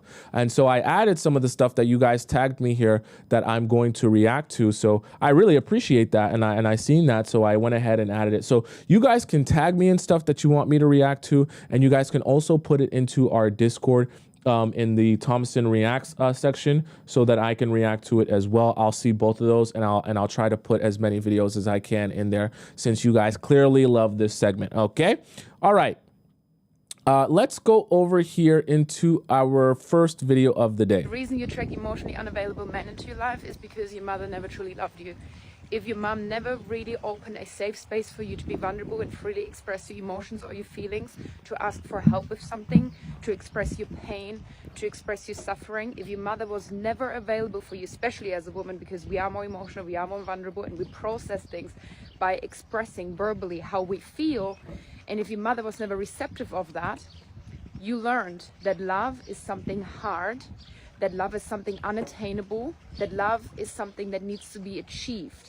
And then later on in life, you fall into the trap of becoming a woman that overcompensates because she feels she's not lovable or valuable or worthy of receiving love as you are by simply being and existing, but by doing things. So you constantly look for ways to do things and overcompensate things in your relationships to prove to your man or to your partner how amazing you are. The sad thing about this is, your motherly love back in the day should have been freely given to you. If a mother decides to birth you into the world, it's your right to receive her love and her support. But then she subconsciously taught you that love is hard. What happens is that belief system is stuck within you forever. If you don't go to therapy or if you don't sign up to my coaching, if you don't heal through it, it will be stuck within you forever. So for the rest of your lives, you will attract emotionally unavailable men and also stay in abusive relationships much longer than you really should, because your nervous system is so familiar with the feeling of being rejected, and that love is hard because that was the only way you ever learned to love. The reason you Okay, so I actually agree with a lot of what Anna said here. And, you know, Anna essentially talked about how that is going to stem from your childhood. A lot of stuff that we go through now is going to, like, a lot of stuff that you're going through as an adult is going to stem from your childhood. Now, obviously, there's ways to, like, undo that. So I don't want you to think that just because that might be your situation that you can never undo that. You can. The first step is obviously recognizing that that is you, and then you start working through it to try to undo that. And like she said here, right, these are things that you're going to have to. She's not lovable or valuable or worthy of receiving to prove to your man or to your. You're going to end up, because of the way that your relationship was with your mother and the way that you felt you had to earn her love, you're going to end up mirroring that in your relationships. Okay. As weird and as strange as that sounds. And so a lot of times you can undo that by first recognizing that and realizing that you don't need to, like, work so hard to earn someone's love. And it's not your job to do more and scrub the floor in order for someone to love you. I know it's something that seems really simple in concept, but a lot of times when you're going through it and you're going through your relationships, right, you're thinking to yourself, oh, this person doesn't like me enough, or this person doesn't show a lot of interest in me. Well, now it's my time to do more. Now it's my time to go overboard. Now it's my time to do this or do that so that this person will like me and this person will want me, right? And you're constantly in a cycle of just feeling like I need to do more so that they want me more. And the more I do, it doesn't feel like enough because I still don't feel like they're treating me how I want them to treat me. So then I have to do more. And the more I do, and you're just constantly on the floor, scrubbing the ground, doing the absolute most, and never feeling like you're getting anywhere. Okay, right? Someone said, what's her at? The ats are all available on my YouTube page. Just go over to my YouTube and watch the stream. It's that has all the information that you guys need. It's a much easier watch because I couldn't put the at names on the TikTok live stream. But on the YouTube live stream, I credit all the creators because I don't like to play creators' videos and not give them their credit, okay? Let's go to the next one here. Let's go to our next video. What the heck? Leave that. So I've been using this thing called the let them theory. I love this. I want you to try it. Here's how it works. The next time you feel left out, your friends all go out to brunch together and they don't invite you. Let them. Or maybe the person you're dating doesn't want a commitment. Let them. Or perhaps your spouse does not want to do the 5K with you. Let them. Your company is laying people off. Let them. You spend so much time and energy trying to control other people and getting emotionally worked up about things that are beyond your control. You can tap into peace and true control if you let them be themselves. And here's the other thing. If you let them, people will then reveal who they truly are. And when they reveal who they truly are to you, you now know what you can choose next that's right for you. So let them. Okay, so I actually love everything that Mel Robbins said here because letting people be themselves is the best way to identify who someone is and also not make the mistake of trying to change someone into who you want them to be. They change for a little bit, and then after a couple of weeks or a couple of months, they revert back to who they've always been. Because then you'll be on a hamster wheel and a cycle of constantly feeling like someone has to adjust themselves in order to be with you and be your partner. But every time they adjust themselves and they go back to being who they were, you're frustrated once again. So now you start thinking, well, I'm in a relationship that I don't want or I don't like because my partner is not the type of partner that I want. When in reality, your partner that you chose was never the type of partner that you want. So the thing that you need to be focused the most on, oh my God, it makes me so mad. And I tell you guys this every time, whether you want to pick up your phone or you want to take out your laptop or you want to take out your iPad if you're an iPad kid, please write down in your notes what it is that is your criteria for a man that you want to be with and be in a relationship with. Write down what you want him to do, the type of job you want him to have, what his height is going to be, what his weight is going to be if you want to add that, how many teeth you want him to have, if you want him to have wisdom teeth or not, if you like all the things that you possibly could want, his ethnicity, whatever, his background, how many, siblings, whatever. Be specific as you can possibly be, because that criteria of the things that you want out of a relationship, and I also want you to be specific about writing down the emotional needs that you have and want, and how you want to be treated, and how you want to be approached, and how you want the relationship to be maintained. All of those things are your existing criteria for what you're looking for. That way, when you go out and you meet people, you, like Mel Robbins just said, you let them be themselves, and all you have to do, your life becomes so simple this way. All you have to do is hold up your sheet, which is like your template for what you're looking for, and ask yourself, I'm looking for someone who can give me princess treatment. Do you tick that box? Check, okay? I'm looking for someone who is financially stable. Do you check that box? Check. I'm looking for someone who can be consistent with me. Do you check that box? Check, right? And your life becomes very simple where you can just say to yourself, my criteria already exists and it's not going to change for anyone. And when I meet the person that I'm looking for, they will fit that already existing criteria. That's what makes them who I want.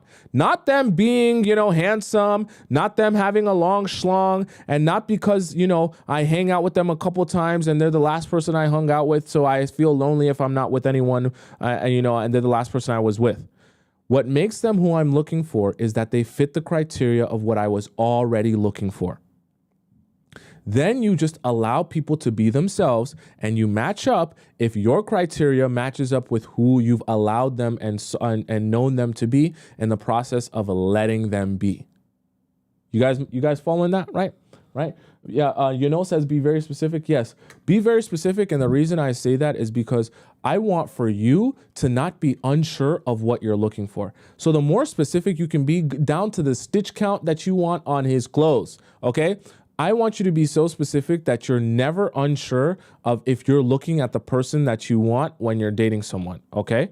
And I'm being honest about that, right? I want you to be specific so that you're not confused within yourself when you're dating someone. Am I dating the type of person I actually want to be in a relationship with, or am I just dating because I don't want to be lonely? Okay, right? Alexandra says, want the specific partner more than you want a relationship. 1000%. You will always have a better relationship when you are looking for a situation and a way that you want to be treated than you are attached to any one individual person. Okay. That's what the real detachment is. It's not just detaching from any human connection overall. It's detaching yourself from the idea that my relationship has to be specifically with you no matter what and no matter how you treat me. It's got to be with the person that you're looking for and the type of relationship that you want, okay? Something so crazy to me is that a man will buy a woman a gold necklace with a sapphire stone. Whole time her favorite color is pink and all she wears is silver jewelry. And then a bunch of men will be in the comment section calling her ungrateful because she did not want the gift or because she did not like it. And then they will also turn around and call women gold diggers in the same sentence. So one day I went to lunch and I was picking up my order. And right after I walked in, another guy came in. And once I placed my order, I stepped aside. And he placed his order. And he ordered 2 dinners that was the exact same way. So about 5 minutes later, his girlfriend came in. And she was like, babe, you got my food? You ordered my food? And he was like, yeah. She said, what did you order me? And he repeated his order. Baby girl lost it. She was like, that is not what I told you. And she went down everything that she said versus what he said. And she was like losing it. He was looking like so embarrassed. And that's what hit me, because me and one of my friends were just having a conversation like, why don't men listen? Or why do men get you what they want you to have versus what you actually want? It's because they think if you love them, what they want is good enough. Like, they see you as extensions of themselves. And they pick women who fit into their life, not necessarily women who they can build another new life with. And I feel like most men, unfortunately, this is no shade, no dig, it's just the truth, don't see women as having our own autonomy and agency and desires. When they purchase things or buy things for us, they're thinking how it's going to look on the ground, how they can boast to their homeboys, how they can tell their family, or how she going to tell her family or her girlfriends what he did. Never take into account what she actually wants. And it's not just even in romantic relationships. A few years back, we had purchased a new house. Okay, I actually think so far, like everything that she's saying is true. And even my own self, I suffer from that myself, and understanding that the best way to give to someone or do for someone is to recognize what they actually want, not what you want for them. And it's actually a process of relearning when you're growing in relationships and maturing, relearning relationships and understanding that like my life is more than just me, and like there's a whole world going on outside of me. I will say this, a lot of men suffer from the chokehold of male validation as well. Because like she mentioned here in this video, the men are thinking more about, okay, what do I want as a guy? What do I think other guys might be impressed with if I gift this to her? So the whole process of giving or doing for your girl ends up being more for the guys and for yourself than it ends up being for her in the end. And so what you have to do as a guy is to be able to like step outside of yourself and say, more important than what I want, what does she want? Even if I don't think that that's important, okay? Even if I don't think that that's necessary or what she necessarily needs, I have to figure out what is the most important to her, valuable to her, and trust that those things that what she wants, and at the end of the day, her happiness is what comes first. See, when you grow and you mature as a guy, you start realizing that your woman's happiness matters more than anything else, and that however that comes about, whatever it is she desires to get to that point of happiness, that's what you do. You don't try to do something different to make it so that, oh, I'm happy because I gave you the thing that I wanted you to get from me. No, I gave you the thing that you wanted, period. I seen another video before that was a guy who he gifted his wife like a monster truck that was super impractical, like a big lifted truck, huge wheels, super impractical. She could barely get into it. And he was like, don't you love the truck? And she was like, no, you love the truck. I don't love the truck. Like, this is not what I need. It's not practical for what I do. I can't put my groceries in here, and it just looks really stupid and dumb. And so it was funny because that's exactly what she's describing here, right? Is the guys gifting to women, or just doing for women what they think is best for them, and not being able to step outside of themselves and see, hey, I actually need, if I want to give to you or do for you, or be a good partner to you, then I have to be focused on your own perspective. Very difficult thing for a lot of guys to do. And when you're dating, I would be very aware of the guys who are incapable of properly stepping outside of themselves and putting themselves in your shoes. That's why it's really important. It's really important when you're dating people to ask them about their past relationship with their ex, and ask them very specific questions like, if you were your ex, and I've asked a lot of people this is a really good question.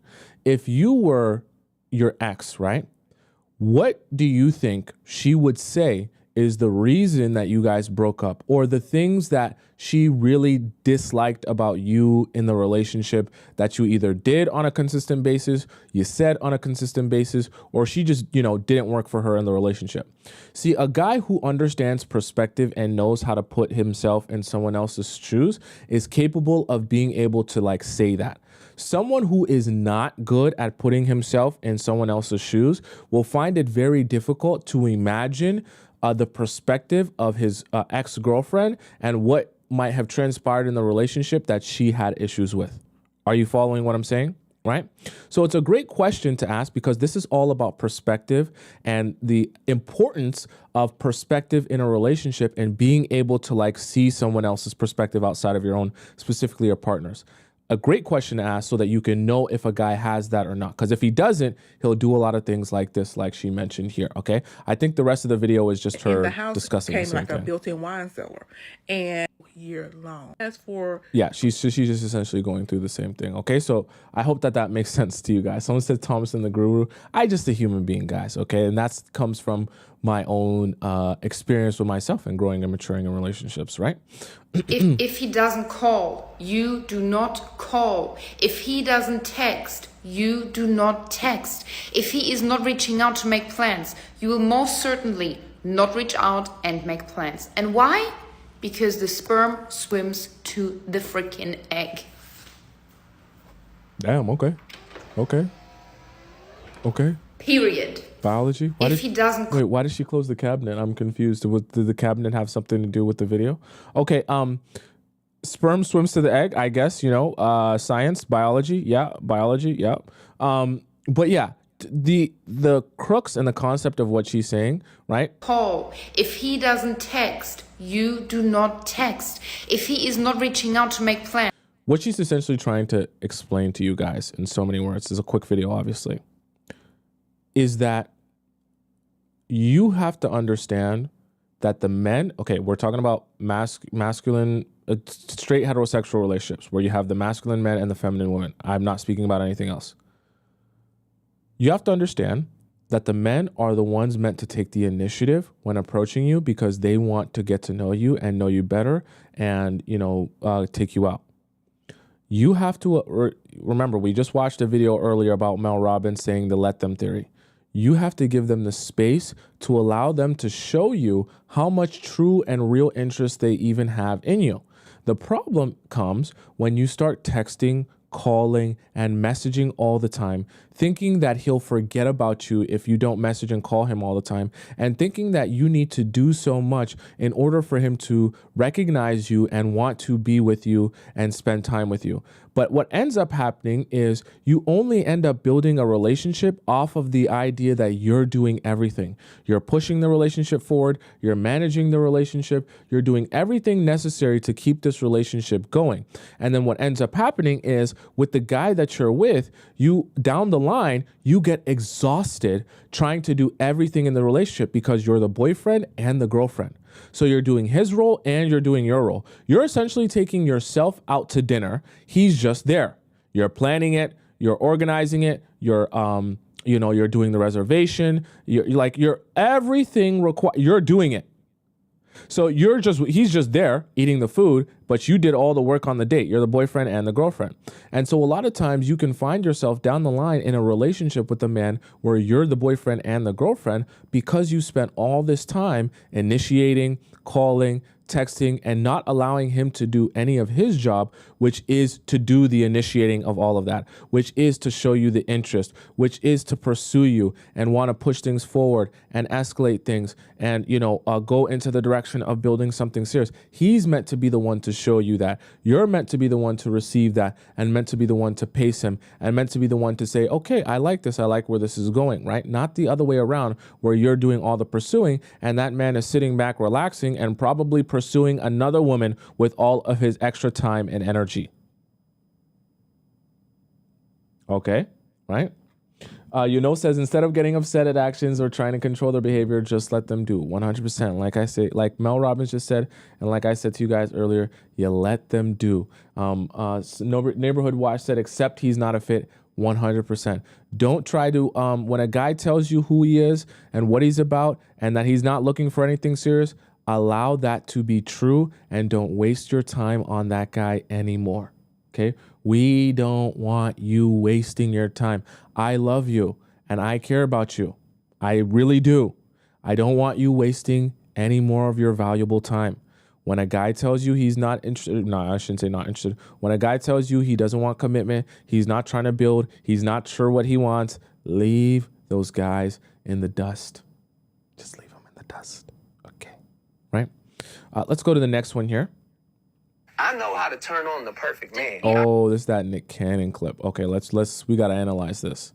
Perfect man. I can be God-fearing, celibate, the one that you want. I can tell you everything that you want in a man and show you that. I can open the doors, lay down the cloak, send the jet, do it all. One thing that I don't think gets talked about enough, and that is a man's ability to become a chameleon for the kind of woman that he wants or wants access to. He will become Mr. Me Too. And that's why you don't want to do all the talking, because everything you say, he's going to say, me too. You like spoken word? Me too. You're a Yankees fan? Me too. You like sushi? Me too. That's why you don't do all the talking. You let him talk. Some of these men only say they want a wife and kids because they want access to the kind of women who only wants that kind of man. He knows good and well he wants to play the field until he's in his 50s or 60s, but he doesn't want the kind of women who also want that. They like convincing a woman to do something that she didn't originally want to do. They want to see if they can change your mind. They get an ego boost out of you thinking that you want marriage, but he done talked you into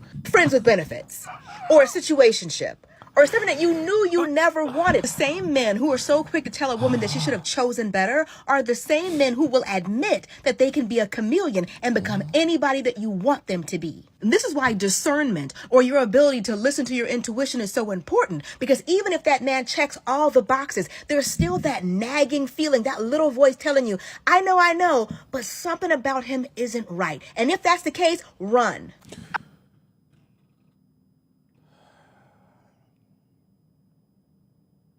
This is exactly what I tell you guys. When you go out on dates and you're meeting new guys, don't say a word.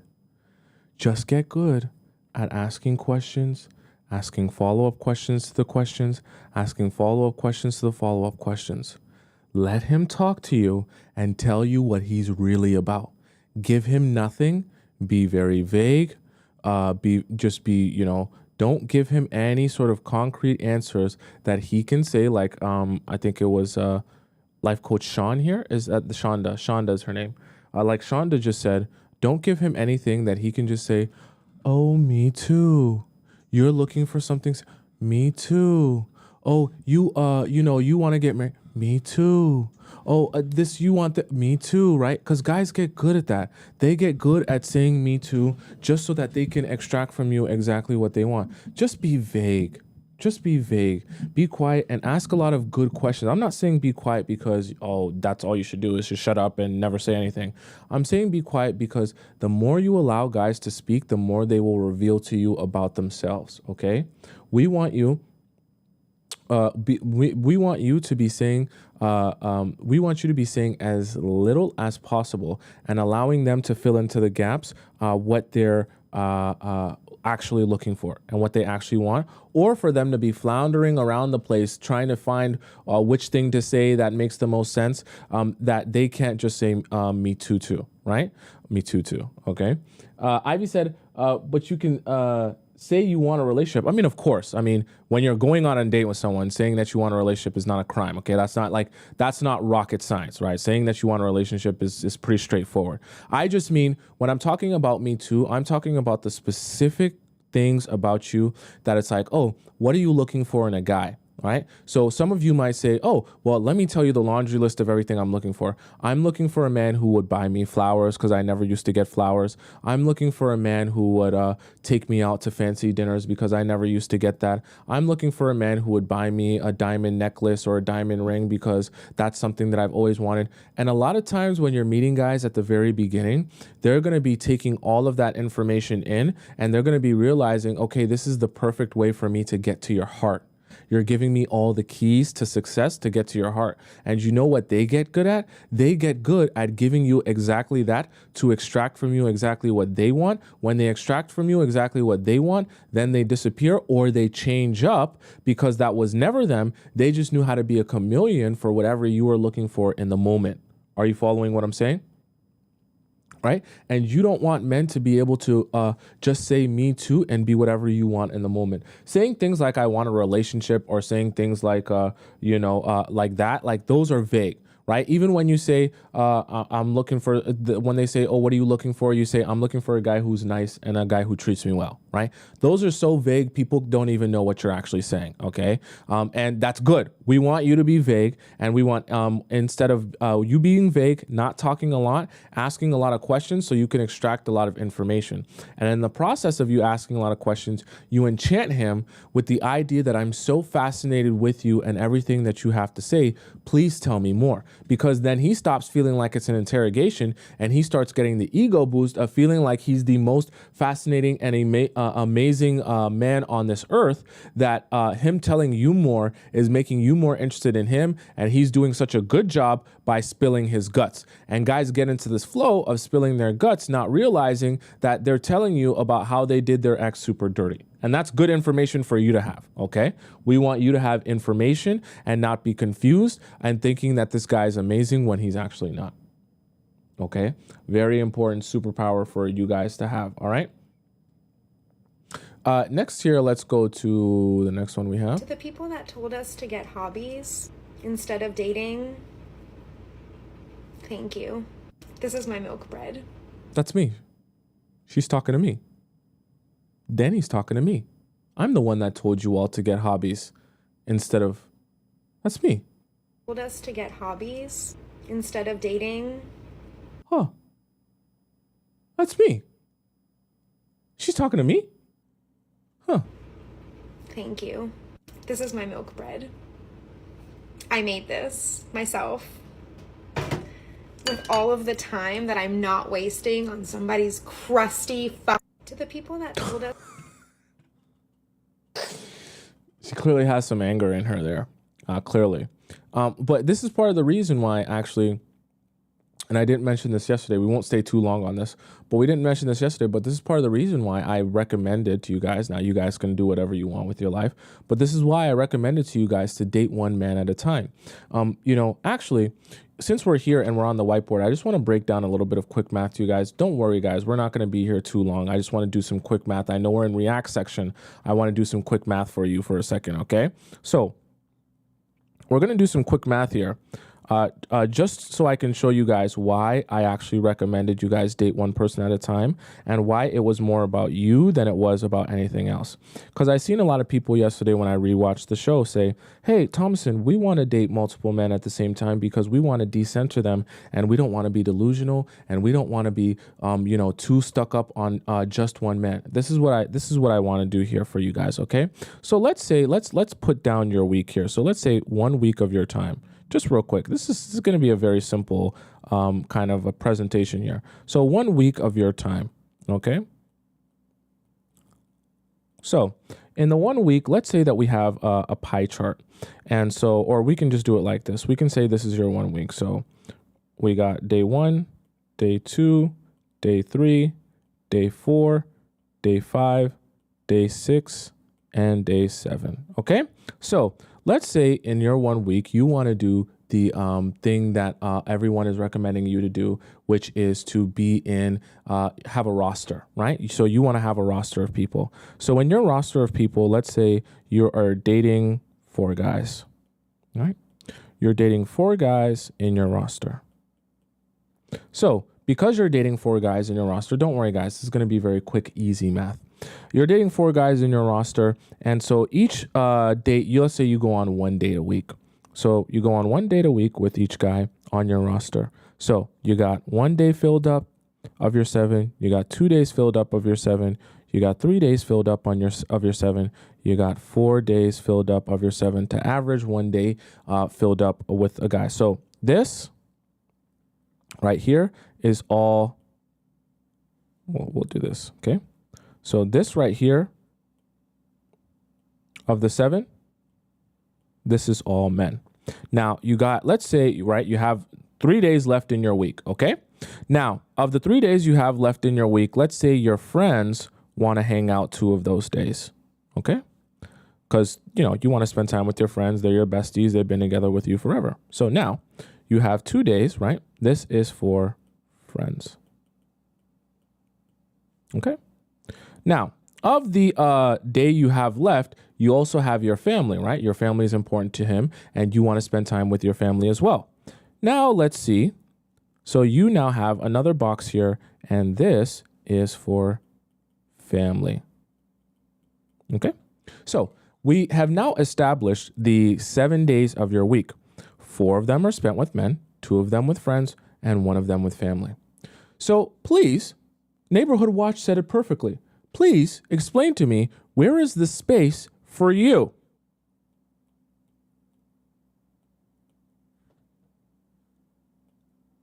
Where is the you space here? All the rest of your days are taken up by either men, friends, or family. You don't have any more time for you or the things that you need. Your hobbies, what you care about, your relaxation, your mental state, right? Your mental health, all of the things you would do, like taking a bubble bath, like relaxing, like reading a book, like shaving, like doing your hair, whatever you want to do for you, painting, or whatever you want to do for you. And you want to know what's crazy about that? If we used a percentage, right? If we used a percentage, let's just use if we pulled up our calculator here. Let's see here. Why did that do that? What the heck? Sorry about that, guys. I don't know why that did that. How do I make this not white? That was really weird. Let's undo that. Can we undo? There we go. So I was going to get out a calculator, but it doesn't matter. We don't have to get out a calculator. So I'll do the calculator on my phone. So out of the 7 days, right, let's divide, and this is real simple math. 4 out of the 7 days, that's 57%, okay? So 57% of your time in the week is being spent on just men, okay? Because you have to date 4 at a time. You want to have your roster. So let me know, chat, if 57%, meaning over a majority of your week, is just being spent dating the different men on your roster, does that sound like you're decentering men or you're centering men? I want to ask a question because I think I might be confused. Does 57% of your week spent on men sound like decentering them or centering them? And the reason I ask that question is because sometimes I feel like, I love to be someone that if I give you guys a recommendation and you guys say, Tomisin, why do you recommend that? Why do you say that we should do that? I love to be able to say, guys, girls, women, amazing souls, I recommend this to you because of A, B, C, and D. This is how I think this will benefit your life. And see, the thing about it is having a roster sounds cool. I had a roster at one point. I thought it was cool and I thought it was amazing. And it sounds good in theory. But when you actually break it down, you actually end up, instead of doing what some people would say, oh, you're allowing yourself to decenter men and you're allowing yourself to not be too attached to any one individual man, you still end up centering men by using majority of your week on just dealing and managing all of these different men. So how are you actually decentering them? By making them take up a majority of your week. In fact, they take up so much of your week that you barely have any time left for any of this other stuff. And by the time you do any of this other stuff, you have literally zero time left for you. And remember, the most important thing and person to be investing in is you, not the silly men. Not the guys that you might go on a date with, and some of them are bronze medalists, silver medalists, don't even make the podium, whatever it may be. Spend time, there's nothing wrong with dating, but spend some of your time dating and spend the rest of your time invested in you, that you can do things that actually matter and not make men the center of your universe, or have them take up so much of your time because you have multiple that you don't have any time left over for yourself. Okay? That's all I want you guys to be thinking about, right? You should have space in this week for your hobbies. You should have space in this week, right? There should be space here for hobbies. There should be space here for passions. Okay? There should be space here for, just like your mental health. Right? Like this whole idea that your whole entire week should be majority focused on just juggling all the different men, I personally think is ridiculous. And I want the best for you. I want you to succeed. And I want you to find the man that you're looking for very quickly, very efficiently, without a whole lot of time and energy spent, which is why I talk to you guys in the Players Club about how to identify this and identify that. Look out for this, look out for that, be aware of this. He's going to try that. And I try to give you all the advice I could possibly give you to make your process of learning and understanding what you're looking for as quickly and as painless as possible.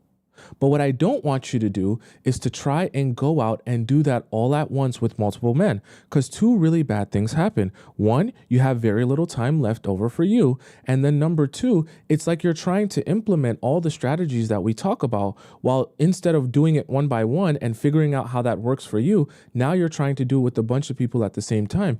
It would be like if I tried to teach you how to count from 1 to 100 while simultaneously teaching you how to do algebra. Yeah, algebra has numbers in it. And yeah, I can teach you how to count to 100, but it's going to be so much more complicated to teach you algebra while I'm teaching you how to count to 100.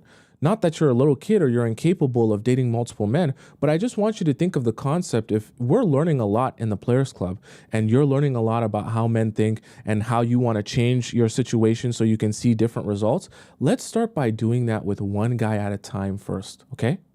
And maybe when you become an expert pro, and maybe some of you that are saying you want to have a roster are complete expert pros, then you can maybe move on to doing more than one. But I know that if I'm going to give advice for a majority of all of you, right, that are in the Players Club listening to me, that the best advice I can possibly give you is to do this one at a time. Because if I advised you to do this with as many people as possible, I know a lot of you would find it very difficult to be able to manage this. Right? You're learning a lot of new skills, and this doesn't have anything to do with your intelligence. I seen someone say, oh, he's essentially saying that all women are stupid because he doesn't think we're capable of juggling multiple men. That's not what I'm saying. What I'm saying is that anyone learning a new skill or gaining a new understanding and a lot of knowledge is going to find it difficult to implement that on a mass scale before they even practice it once. Anyone, man or woman. So what I want for you, because I want success for you, I want you to practice this one at a time before we ever start talking about dating multiple men all at the same time and implementing all the strategies that we talk about at the same time.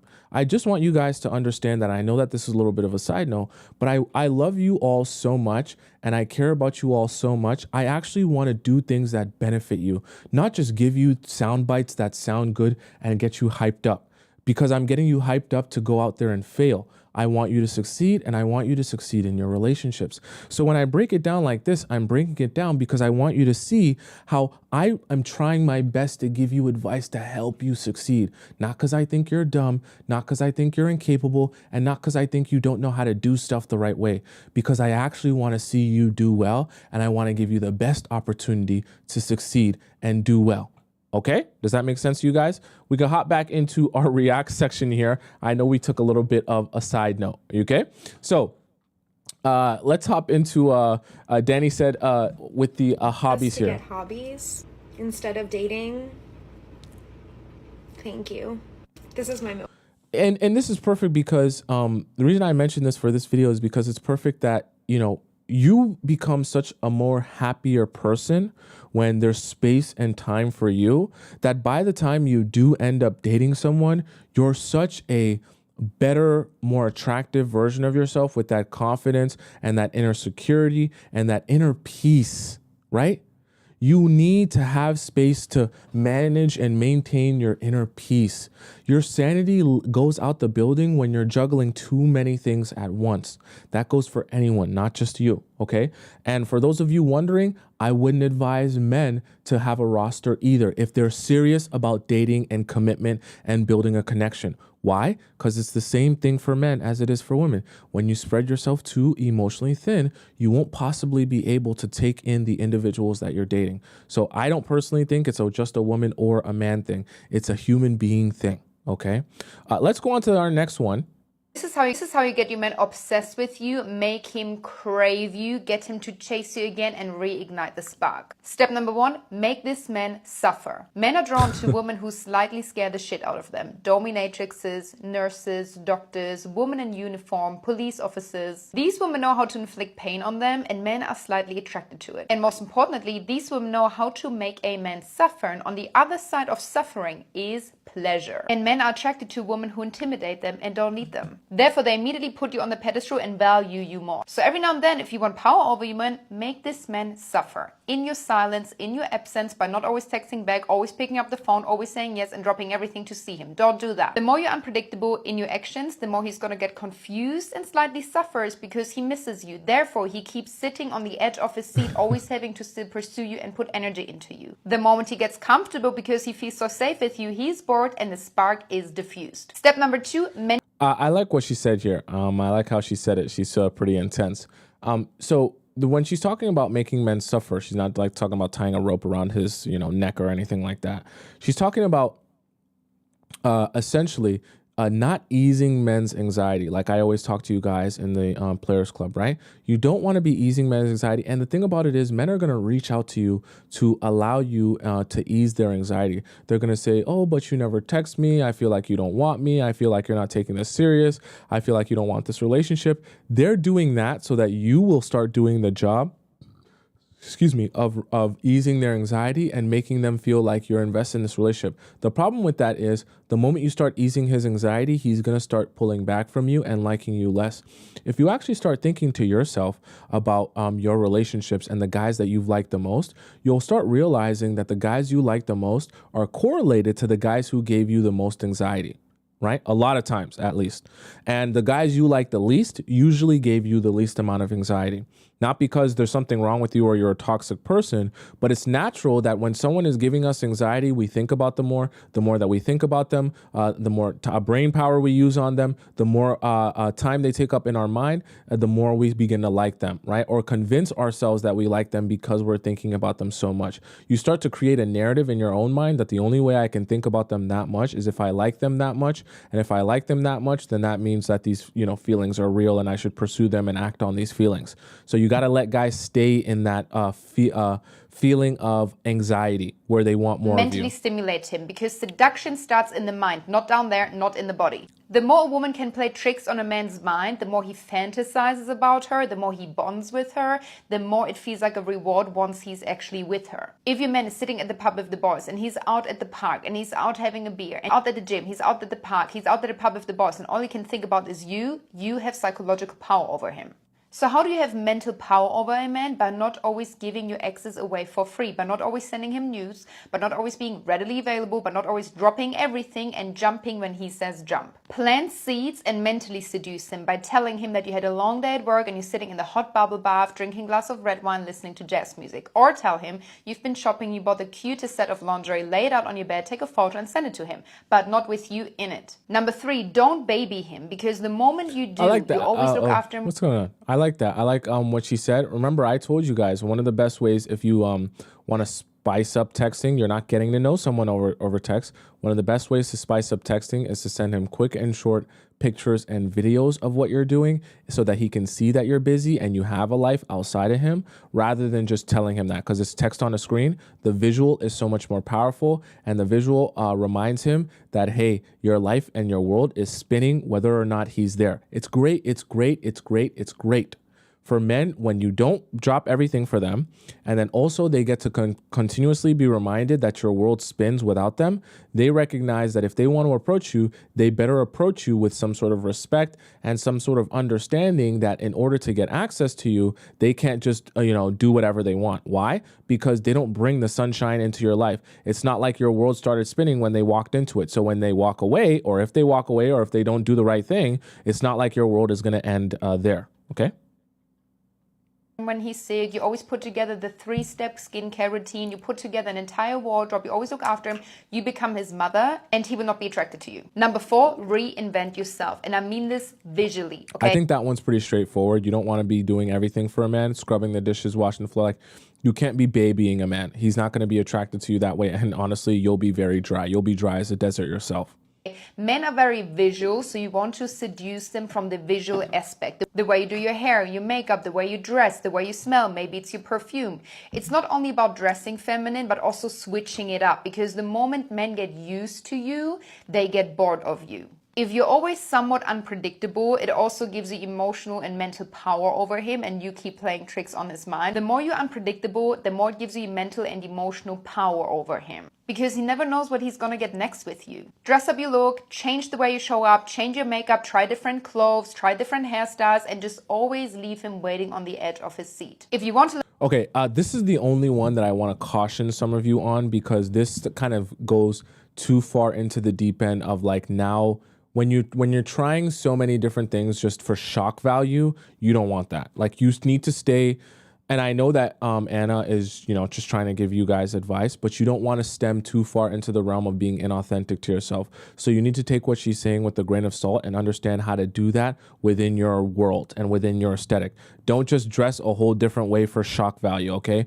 We want you still dressing how you regularly dress and being regular you, but what she means by being unpredictable is start being spontaneous with yourself. Going out and doing things that you enjoy just because you enjoy them, and spending some time on you, right? That and then also when you're on dates with them, the best way to seem unpredictable is by being spontaneous on a date. So you might be on a dinner date, and let's say you guys are going past somewhere and you're like, oh, let's go to the fair. Where the fair is open today. Let's go to the fair. We'll stop by. Don't we have some extra time? We'll go to the fair. And you're like hyped up. You're like, no, come on, let's go to the fair. And you guys just do an impromptu fair thing or an impromptu arcade thing. You can be unpredictable in person. And I think that's much better and can be much more authentic to you than what she described here, which is like just change up your, like, I don't advise you, me personally, to just randomly change up your look for shock value, because you're going to feel inauthentic to yourself and you're going to feel like you watched a TikTok video in order to do that. I want you to be spontaneous and adventurous in ways that are more authentic to you in person, not just changing up your look. I know Anna's just trying to help. So but I think that's probably more in line with what would be more beneficial. Okay. Let's go on to the next one here.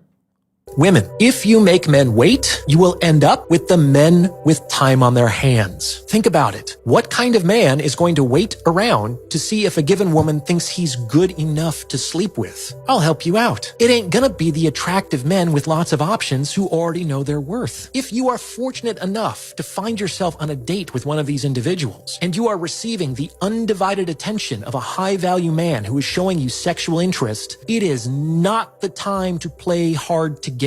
You have been given an opportunity that may never come again. Let's look at this from another angle, shall we? Why aren't there female 9s and 10s on dating apps? I hear men complain all the time about the apparent attractiveness of the women they encounter on apps. But my brothers in Christ, of course you're not going to find super beautiful women on dating apps. These women, like the super successful men, don't date conventionally. And they don't date conventionally for the exact same reason. It's far too expensive. Women, if you make men wait.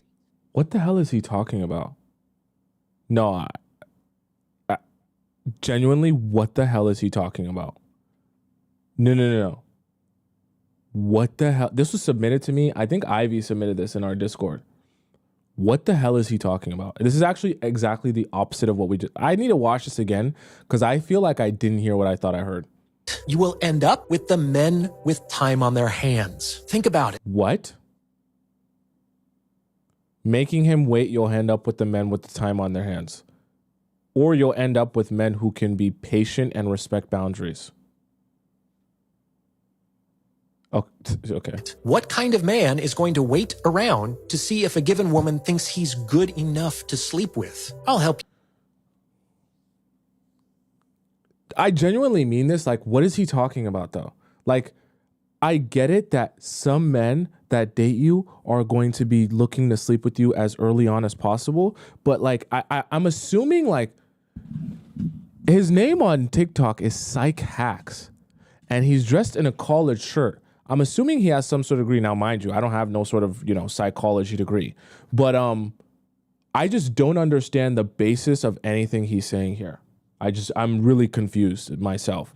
Because, like, if he's talking about building a long-term serious relationship, like, men who are willing to do that aren't super impatient to sleeping with you right away. Because if they want to build with you, of course they're going to sleep with you eventually. So yeah, it might be a little bit frustrating to not sleep with you on the first night, but the men who are in it for the long haul aren't going to be that frustrated to have to wait a little bit. That is such... Well, okay, we'll go on. That was just horrible advice so far. Help you out. It ain't gonna be the attractive men with lots of options who already know their worth. If you are fortunate enough to find... I'm confused what he means already know their worth. So, like, the because of their worth, like, they should get to sleep with all the women on the first night. I'm just confused. I'm confused on what that means. And I genuinely mean that, like, just coming from a guy. I'm not trying to...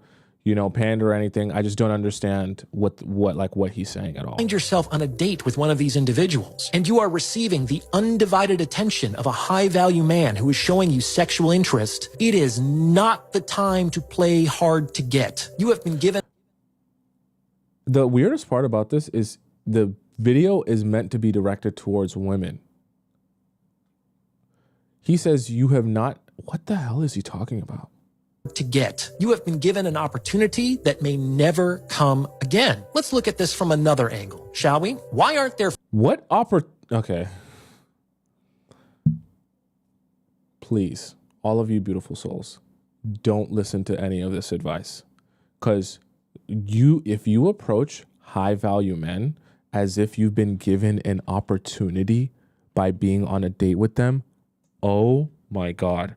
The way they will take advantage of you and discard of you is insane. You do not go out on a date with a high-value man and worship the ground he walks on as if he is some above human than you are. That he has bestowed upon you the opportunity to be with a man like him. Do you understand how that man will treat you when you do that and approach the relationship like that? You must treat a high-value man like a human being. In fact, when you go out on a date with a high-value man, You say no to him to help him understand he doesn't just get what he wants here because of status or resources. You take him back down to earth and you humble him so that he knows if he wants to be in a relationship with you, he's got to approach you with respect, and he's got to show up for you how you expect to be shown up for. And you're not going to sit around and allow him to treat you anyhow because he's a high value man. Please don't do any of what he's saying here. Female 9s and 10s on dating apps. I hear men complain all the time about the apparent attractiveness of the women they encounter on apps, but I don't know what that has anything to do with what he's discussing about high value men. I thought he just said high value men. my brothers in Christ, of course you're not going to find super beautiful women on dating apps. These women, like the super successful men, don't date conventionally. And they don't date conventionally for the exact same reason. It's far too expensive. Women, what does that have anything to... What? I thought he was just talking about high value men. So if he was just talking about high value men, why do they have any problem with how expensive it is to date women on the dating apps? I'm really struggling. Like, trust me, guys, you guys know I like to step into other people's world and figure out what it is that they want or what it is that they think. I'm really struggling to understand what it is he's actually saying here. I know it's a cut up clip, and I know there's a lot of stuff probably that he didn't get to mention because the clip is meant to be just a minute long. I just don't know what any of this means. He's talking about dating apps, and he's talking about how all the girls on dating apps are below average, and then he's talking about how it's too expensive to date girls on dating apps. But then he's also saying that if you're a woman and you meet a high value man, that you should basically worship the ground he walks on because you've been given an opportunity. For successful men don't date conventionally, and they don't date conventionally for the exact same reason. It's far too expensive. Women, if you... Ivy, why did you send this? I know you probably saying you wanted me to be mad because this makes me mad. I just don't understand what he's saying here. I really don't understand I don't understand what type of high value man is he talking about? Like a guy with money that just wants to sleep with every woman? I don't get it. I don't get it. I don't understand it at all. I don't understand this way of thinking. What is this guy's page? I don't understand. I don't understand that. Like what he said there. That didn't make no sense. Only 13K followers? Who'd follow this guy? I don't get it. If you want to be accepted by a certain group or individual, you generally can't wait for an invitation to come to you. You will need to write your own invitation. And you do that. So if someone wants to leave, if a friend... I want to see what else he talks about in women. I want to see So the rule about romantic relationships is that they are transactional, but they can't feel transactional. In fact, in a good relationship, the transactional is invisible. And the transactionally becomes increasingly explicit as people... Wow.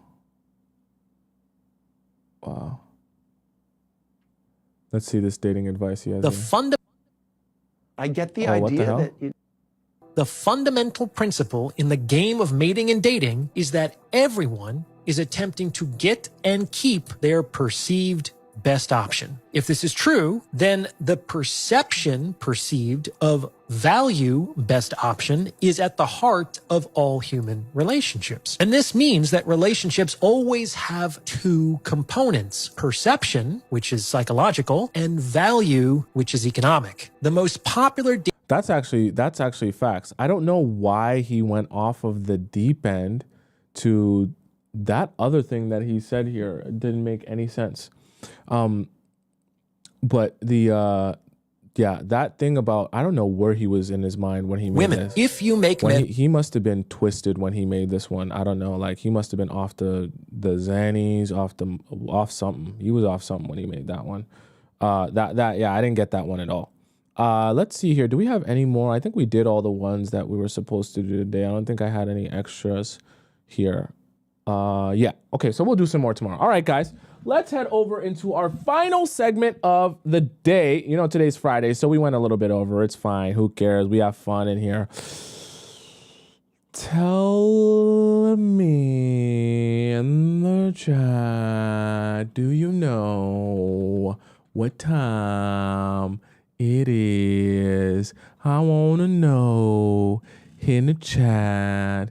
Do you know what time it is? Here we go. In the chat now. What time is it? Here we go. In the chat now. Tell me what time it is. Here we go. In the chat now. Want to know what time it is. Here we go. In the chat now. I want to know what time it is. Here we go. In the chat now. What time is it? In the chat now. Tell me what time is it. In the chat now. What time is it? In the chat now. Tell me what time it is.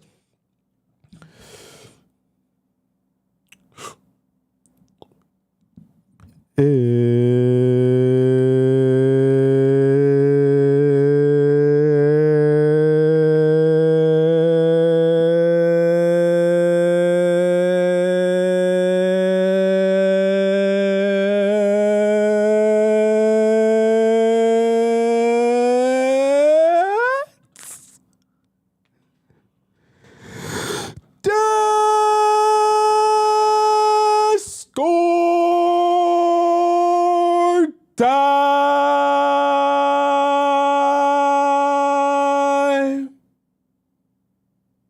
Yeah. Okay, guys. Let's hop over into our Discord. For those of you who are new here and don't know what Discord time is, it's essentially an amazing time where all the beautiful members of the Players Club get an opportunity to ask me personal questions of their situationship or their relationship, and I answer those personal questions live on the show. Now, you have multiple ways in order to submit your question to the show, and I'll tell you those multiple ways in which you can do that. The first way is by going over to our free relationship advice section, asking your question there. And you get that by going into the link in my bio on TikTok or the link in my description there. You can ask your question in the free section. I answer it on a first come, first serve basis, meaning that when you ask your question, I have to go to the oldest question first and answer that first. Now, here's the thing with the free section. I have like 100 questions to answer. So it'll probably, actually, no, it's probably less than 100. Maybe it's like 50 or 60 now. And it's probably going to take me, quite some time, probably about, 2 or 3 weeks before I can get to your question if you ask it today. So just giving you that advice there if you ask it in the free section, because I have to go by the oldest one first. Now, if you're too impatient to ask it in the free section and you want to go and you want to get it answered right away, you can also go into the relationship advice premium section and ask your question there, and I'll answer it, because it's like a VIP pass at a theme park where you get to skip the line. So you get an opportunity to skip the line and ask your question in the relationship advice premium section, and I answer it live on the show before I go into the free section, okay? And you do that by the same way, by going into the link in my bio or the link in the description on YouTube. And then when you click that link, you're gonna see where it says premium relationship advice.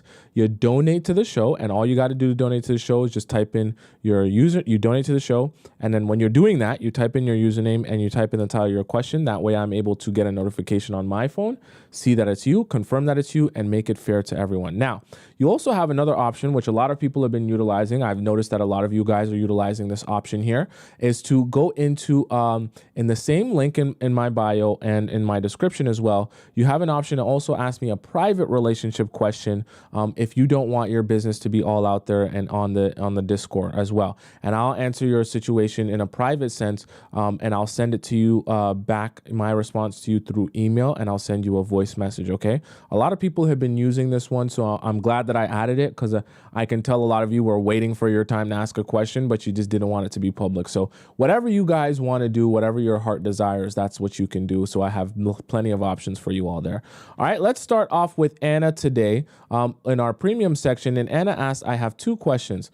I'm the girl who's dating a man with the expensive car that gets me food to class and takes me out on nice dates. My first question isn't about my friends. Isn't about him, it's about my friends. I already struggled to find girlfriends in the first place, but now the ones I already have are being off with me. In college, I have to interact with women daily, and I realize I feel very drained at the end of the day because their attitudes are always off with me, and to be honest, I'd rather not interact with them at all. I've had 3 girls who I was in a group with give me 1 star for the group rating, even though I'm the smartest between them and helped them the most in the group projects and gave them all the info they missed when they were absent. I had no idea they'd rate me that. I rated them all 5 stars. During the mid-semester practice rating, we all rated each other 5 stars, which is why it was so unexpected.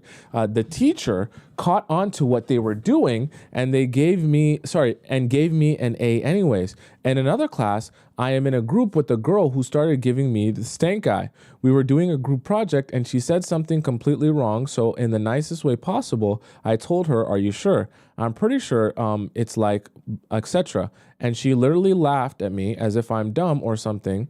So when she looked it up and I was right, she just ignored me and went on the phone and let me do a whole project on the phone on my own. I don't mind. I got practice for the exam by doing the project myself, but I do feel bad when women treat me like that, and it makes me want to never talk to them again. The ones I think that are my friends because they are nice talk about how much they hate me behind my back. Damn. Because I'm entitled and pretty and rich and I don't chase after guys, but they all want me. Aha. We have identified the issue. I was suspecting it was something along those lines when I started hearing this message, and especially knowing your background. We'll get into it though, don't worry. I never even act entitled with them. They do. And I don't know how they know the guy thing, because I never tell anyone about the guys that are interested in me. And this was even before I was dating the guy I'm dating now. Even my best friend who hasn't texted me in a month, I had to text the last 2 times and she was so dry. To me, that friendship is over and done with. I kind of understand her because every guy she is interested in ends up having a crush on me. Aha. I may not be the smartest cookie ever, but I can smell it. I can smell it. I can smell it when it's coming in certain situations. Okay, I knew this was coming. Even the guy she was dating for 3 months, I tried to look ratchet when I'm with her, like I wear baggy clothes and no makeup and stuff, and it doesn't work, and I don't feel comfortable looking like that. But anyways, every time a girl sees him opening the car door, I was just going to say this, and get me food, they get this attitude towards me, even if they were previously nice. They all of a sudden become mean. I just ignore them because it's really exhausting. I like having girlfriends, but it seems impossible at this point. Maybe I'm too nice to them. Should I just ignore them? Every day I come back home drained as hell, and I have no one to talk to because my best friend, who I used to spill all the tea to, will talk poop about, isn't my friend anymore. Should I try to lie and maybe say stuff that will make them less jealous? Like maybe if I'm going on a boat this weekend and they ask, I just say I'm working or something boring that maybe I can lie and make it seem like the man I'm dating doesn't like me that much. I don't feel comfortable lying like that. Maybe I will just answer the questions very broadly. I don't know. I'm also scared of them making up fake rumors about me since they hate me so much. At this point, I feel like I'm going to be extremely dry and ignore every girl if they talk to me nicely, because they are literally every girl I've met is either mean to my face or behind it. My second question is, when he brings food, is it okay to invite him to eat with me for 30 minutes to an hour? So I guess this is the second question. So I'll separate this from the first one. So to answer your first question here, I suspected that the reason that they were treating you like that was because they were seeing things, okay? I know that you said some of the things that happened were even before you started dating this guy, but let's even just focus a little bit on what's happened since you started dating this guy. For those of you who are unaware, in Anna's situation, she's dating what we could consider a high-value man. He's got a nice car, he's got money, but even more than that, he does the most for her. He'll bring her food to her class during class, okay? Not only that, he'll pick her up from class in his really nice car right in the front of the building. So imagine you have like a lecture of like 200 people or 100 people in the lecture, and all of these girls that see her in the classroom walk out and they see this guy literally waiting, right? This good looking man, right? Or this man in general, we don't know if he's good looking. And this attractive man waiting in a nice car, ready to like have almost like chauffeur her in like she's the best thing since sliced bread. This is not, meant to be an attack on Anna, but this is what happens. The girls see that, and it's not of no fault of your own, but the girls see that and they wish that they had that, right? So it makes them envious that I can't even think about it. I just want you to put yourself in their shoes for a second. Think about it. If they're saying to themselves, they're walking out of class with you, and they're saying to themselves, I literally have to beg a man just to text me back. And this girl is having this man outside of her building for class with the door open, ready to, chauffeur her inside and take her off to a land far, far away. I can't even get a guy to text me back, let alone take me out on a date. So you just have to understand the type of envy that creates in women sometimes. Okay, I just have to be honest with you. And unfortunately, because it's kind of like, the guys choose the girls and they initiate and all that stuff, girls start to put their own value for themselves on how the men treat them. So if they don't feel like they're being treated well by men, but they see you getting very good treatment by men, they start thinking, well, what's wrong with me and what's so special about her? I deserve that treatment. I deserve guys to open car doors for me and to be in front of my building, but I never get that. I can't even dream of getting that. So it starts to rub some women the wrong way. And like I said, Anna, it's not of any fault of your own or anything that you're doing. It's just a thing that this is why when you transition into being in a relationship, Anna, and I'll give you some reality here, you have to start looking for girlfriends that are also in relationships. Because what's going to start happening, unfortunately, is the better your relationship goes, especially when you're doing things like 1 week you're on a yacht, another week you're, taking a vacation with your man who's paying for this, another week you're getting driven here, you're getting done this and done that, and your girlfriends are all single, they're going to start being really envious of you. So you need to start finding some friendships with girls who are also in relationships that when you're describing what you're going through or you're, hanging out with them, they're not jealous of the fact that you get to go back to your boyfriend, right? They also have their own boyfriend and their own relationship that they're happy with, and they focus on that.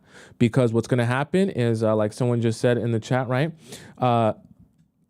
What's going to happen is the girls that are single are going to start comparing themselves with you, and they're going to feel like everything's a competition.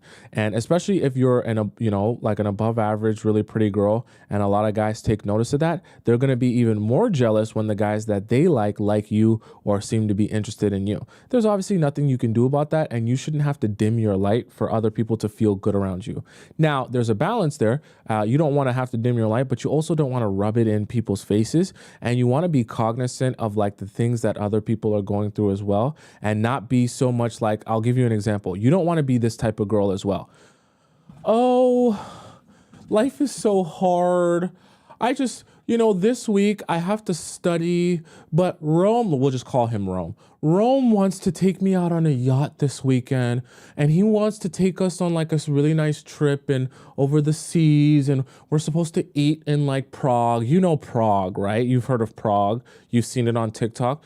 Yeah, he wants to take us to Prague and sail the seas, and I just feel like I don't know if I'm going to be back in time to study for this project. It's going to be so hard to manage my time, but I just feel like there's such nice weather this weekend. But, I feel like if I don't do this, like he's going to be like, oh my God, we've got to go the next week and the next week. And Rome. Rome's just, he always loves to do more and more and more. So I feel like if I say no to Prague, he's going to say, well, next week we got to do Prague and Italy. Can you believe that? Prague and Italy in the same week? I'll have no time. You don't want to turn into that girl. Okay. Not saying that you are, Anna, but you have to still, while you're getting a lot of good in your life, you want to keep perspective of what other people around you are going through, especially if they're not experiencing that same level of amazingness, okay? Because sometimes when you spend so much time in a particular place in your life with particular types of guys, you can lose touch with reality of what other girls are going through. Because the reality of it is other girls are suffering to get a text back. So when you're saying, I can't decide between Prague and Italy, it seems very out of touch and it rubs people the wrong way.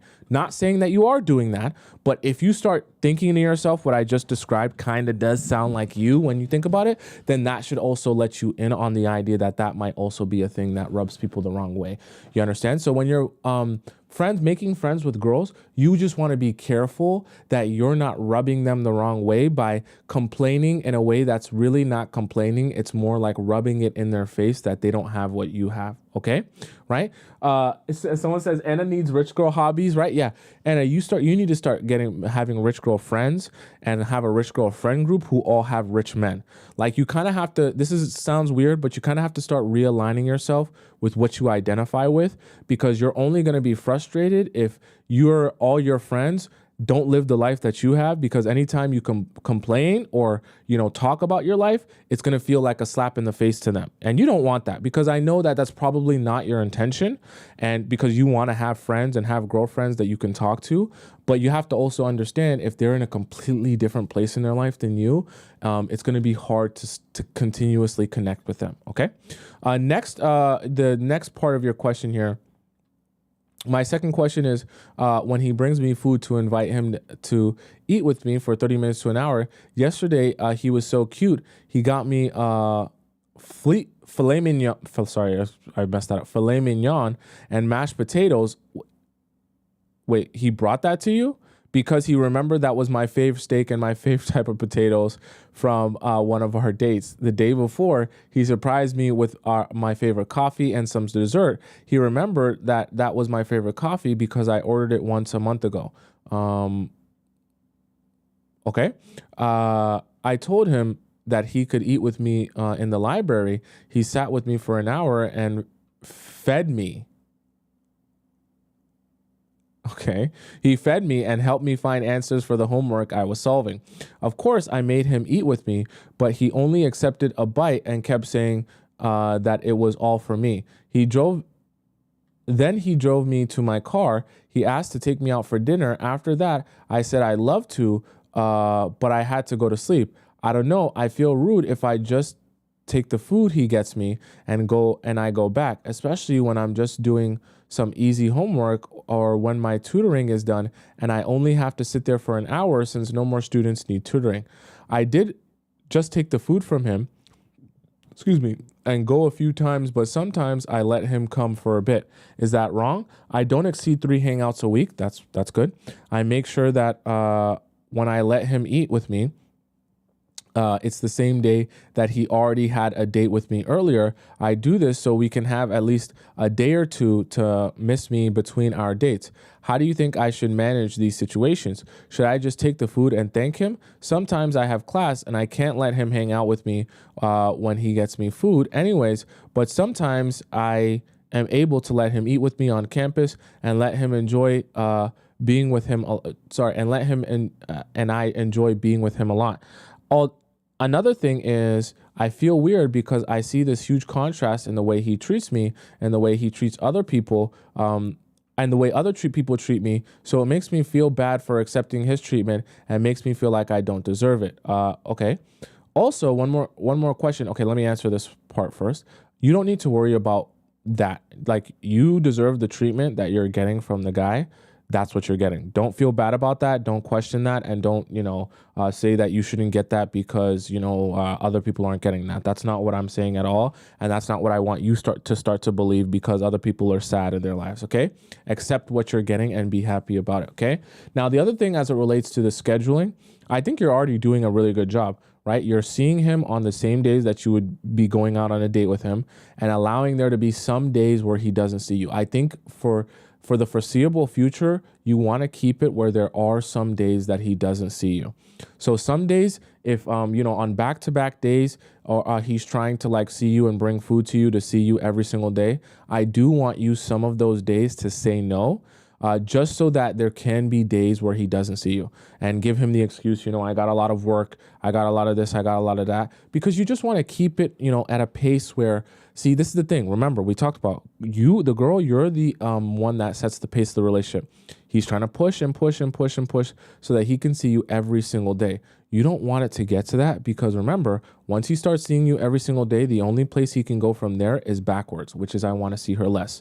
Keep it where he some days doesn't see you at all. That way he's excited to continuously see you. And if he is going to bring you food 30 minutes in advance and you have time to eat with him, do that on the days that he was already going to see you anyways. That way it's just neat and easy, and you don't have to have days overlapping on days and days and days where now it becomes every single day he's seeing you. Okay. Someone said, is this story even real? Yeah. So this is the thing, right? So I think for the most part, what you're doing in terms of the scheduling is perfectly fine. Anna, you said also one more question, because you say we should never compliment them, but I often compliment his planning skills and memory because he plans really well and remembers everything I like. For example, on Wednesday, he planned a picnic and painting because he remembered I said I like painting a long time ago, and he painted my eyes and the ocean inside them.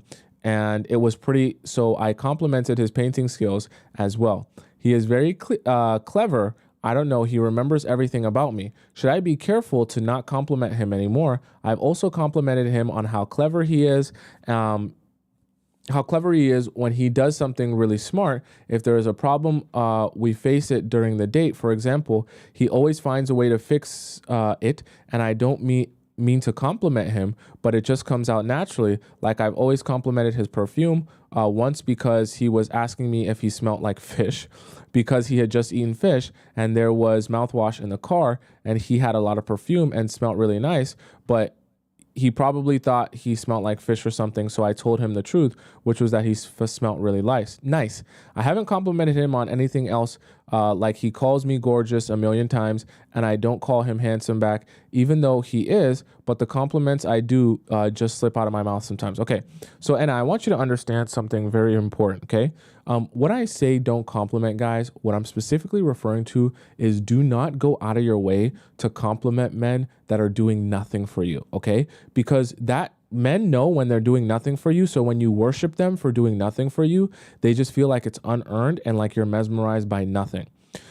The times that I do want you to compliment them is when they show you some sort of effort that you want to continue. So you do want, there's a lot of guys that have what we call in love languages words of affirmation, where the more you tell them they're doing a good job, it encourages them to continue doing a good job. So when you see things like, you know, he's remembering things, he's planning really nice dates, he's going out of his way and things like that, those are the times where you want to emphasize, you're doing such a great job. I appreciate you. I appreciate what you've done. I appreciate all the effort that you did, because it's like a dog, right? And his tail's wagging. You're such a good boy. You're such a good boy. And he gets happy knowing that you're happy with what he did. And so it encourages him to continue that behavior. You want to compliment and encourage and appreciate behavior that you want to continue. Now, that only comes when he's actually doing the thing. You don't compliment random guys because you're thinking, oh, if I tell him he's beautiful 1,000 times and tell him he's handsome 1,000 times and tell him how amazing he is despite not doing anything for me, then he's gonna, like me more. That's not what you want to be doing. But a guy who's committed to you, recognizes that he's also your man, and does more for you and puts an effort in the relationship, yes, compliment and show appreciation. More than compliment, take away the word compliment in your mind and think of the word appreciation. Because you can appreciate someone for what they're doing and have done for you, that encourages them to continue doing the thing. I want you to do that. What I don't want you to do is just give random aimless compliments for no reason, okay? But also, this is your boyfriend, so there's nothing wrong with that, right? Or essentially your boyfriend, right? That's what I'm referring to when I say don't compliment, okay? So I think I answered all of your different questions in the different segments, so I hope that answers all of your questions there. Let's go over into our relationship advice free section. We do get free questions as well in here. That was S&M. We did that yesterday. Today, we have Love Island USA. So this is from the same girl. Okay, so 2 questions from the same girl. Since I've watched Love Island USA, what do you think about Liv? Didn't get any guys at first, neither did Yana. They're both pretty as hell, especially Yana. She is goddess level. Is it because they didn't do the first move? So what I'll actually do next week, For you, Anna, I'm going to throw in some Love Island clips for you guys and maybe some Love is Blind clips and some other dating show clips so we can analyze a little bit of behavior here and break down some of the things that are happening on a emotional and psychological level here. I'm going to do that. But I was thinking about doing that, but thank you, Anna, for reminding me that, because I'll make sure to implement that for next week's reacts as well. Okay. Here we have Silly Goose. Silly Goose says, am I dating correctly? Hi, Tomisin. Your advice has been tremendously helpful to me, and I'm glad I found you. You really have a unique talent. Thank you very much, Silly Goose. I'm 31, and I haven't always had great dating experiences because I have chosen the wrong men. In the past, I chose men who I initially had great chemistry with, but we would crash and burn. And many of them ended up being womanizers/F-boys. Anyways, I have tried to stop doing that and to see if I could date men that I like but don't like so much in the beginning. That's not exactly what I want you to do, but okay. More of a slow burn. I also started saying no to low effort dates.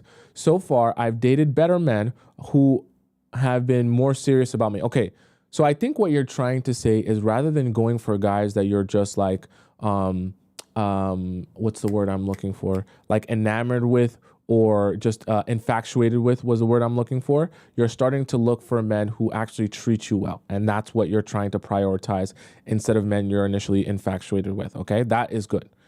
The guy I'm seeing now is 36. We met on Hinge. That's not so good. I like him more the more we hang, which is only been twice. He's planned really thoughtful dates and is very sweet. I was liking where things were going. After date 2, he pulled all the way back. I sense that he wants me to take more initiative and plan the next date. Don't do it. I say that because he's hinted at that twice. I'm not used to this and honestly kind of turned off, as you should be. That's not your job. The one thing about the men I used to date is they were very smooth and nothing felt weird or forced like this does. It's not that I never take initiative in dating, but definitely not this soon. This feels like I need to pursue him, and I'm not even sure if I like him yet. You shouldn't be pursuing him. Should I just sit back and do nothing like your video suggests? Should I let him go? Am I the problem here? Honestly, a bit bummed he's behaving like this because it might have gone somewhere, okay? That is precisely the problem, is that like I think Tiana even said it here, right? That's the problem with dating apps, right? You have a lot of microwave men. Tiana's been clearly, if Tiana's here, you're an A+ student. You've clearly been watching the show. You have a lot of microwave men on the dating apps, and microwave men, they want it to be easy. So they take you out on 1 or 2 dates, or even after the first date, they're like, please take this over and do all the work, because I can't be bothered to continue planning with you and showing you effort and doing all this stuff that was required of me. I need you to take this over and be the one planning with me and be the one doing the reservation and do all the hard work, because I want to sit back, relax, and do nothing and be a princess. You can't do anything with those men because you can't build with those men. If they don't have enough initiative to go after you and pursue you because they want you, then it's going to be very difficult to establish the rest of the relationship in which you guys are moving forward in any direction, right? Because that's meant to be his job, right? And you can't do his job for him. You can't be the boyfriend and the girlfriend like we talked about earlier. If you're doing that, then you're only going to end up frustrated down the line, because you're going to be saying, well, why am I in a relationship with the guy, with you, when you're doing nothing for me? And so all in all, like my advice always is, you do nothing. You let them be who they are. And if this guy that you're dating is not going to take any initiative and expects you to do all the planning for the date, just let him go and let him be. Don't waste too much of your time. Okay. Let's do one more here. In this thing, let's hope that this one isn't too long here. Inappropriate questions. Okay. So Tiana says, inappropriate questions. She says, hi, Tomisin. I have a general question. Almost every guy I went on dates with asked me about my body count. Oh boy. Oh boy. At first, I didn't care and was telling the truth. I didn't want anything serious with them, and I didn't really care what they would think about me. Then I came to the point where I realized I'm ready for a serious relationship everywhere, and I heard you say you can't tell a man your true body count because most of them are possessive or insecure and can't handle that he's not the one or afraid he's not the best. You should lie and just say what he wants to hear. Okay.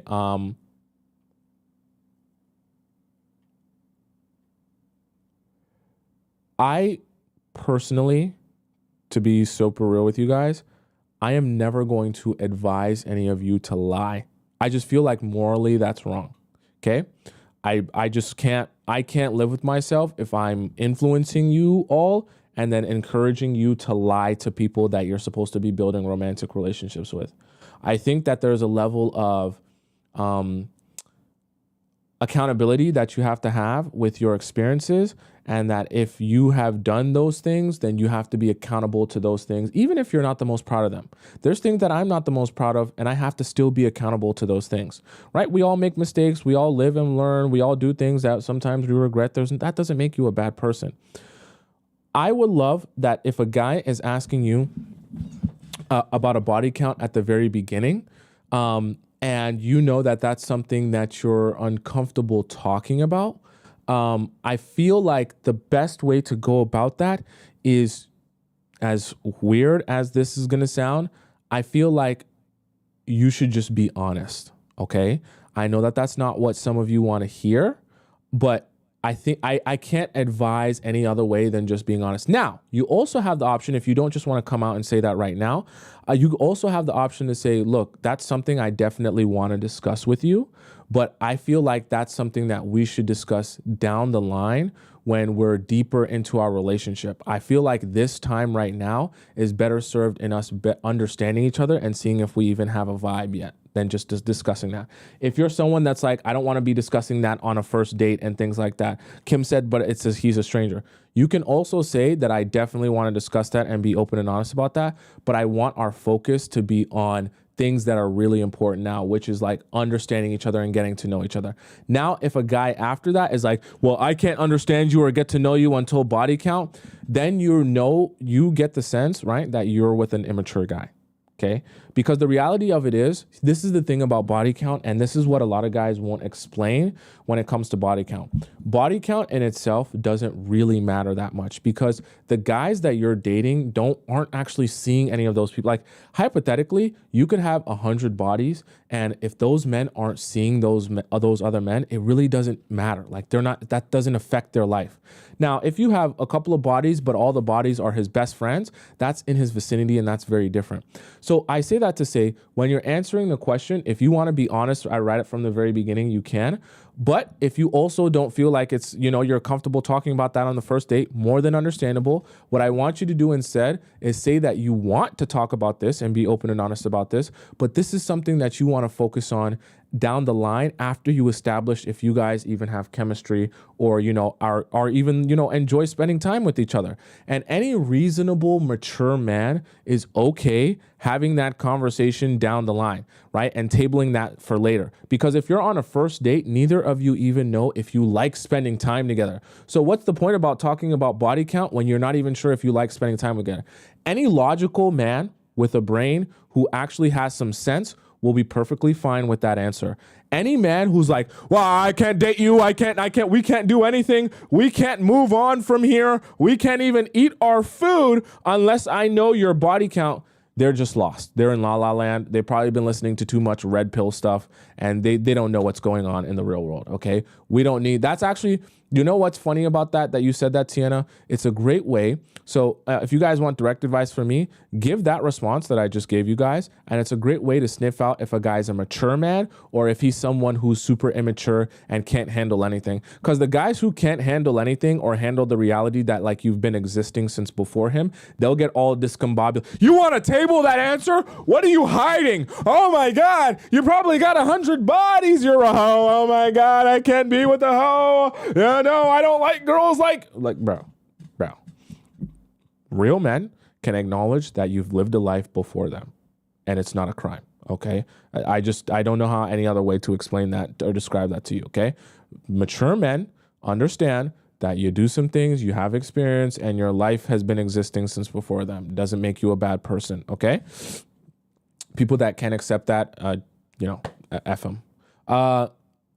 You then go on to say, So don't lie though. I don't want you guys lying. You want to say it right away. You can. If you want to say what else I said in terms of like, yeah, let's table that conversation. Let's have it, but let's figure out if we actually enjoy our time together.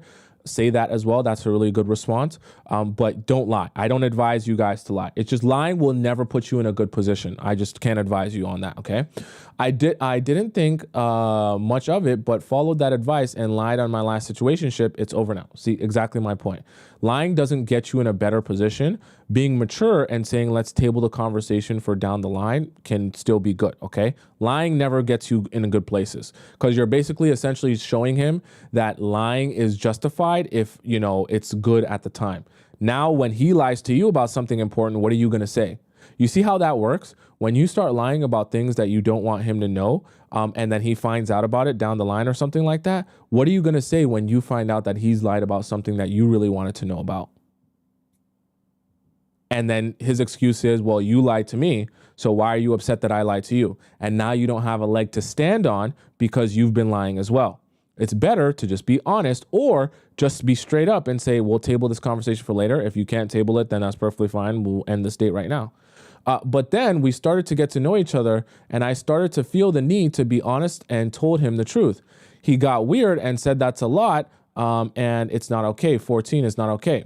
So now I'm confused. I think it's an appropriate question even to ask it's an inappropriate question even to ask on a date, but it's the world we live in. Here's the thing though, is that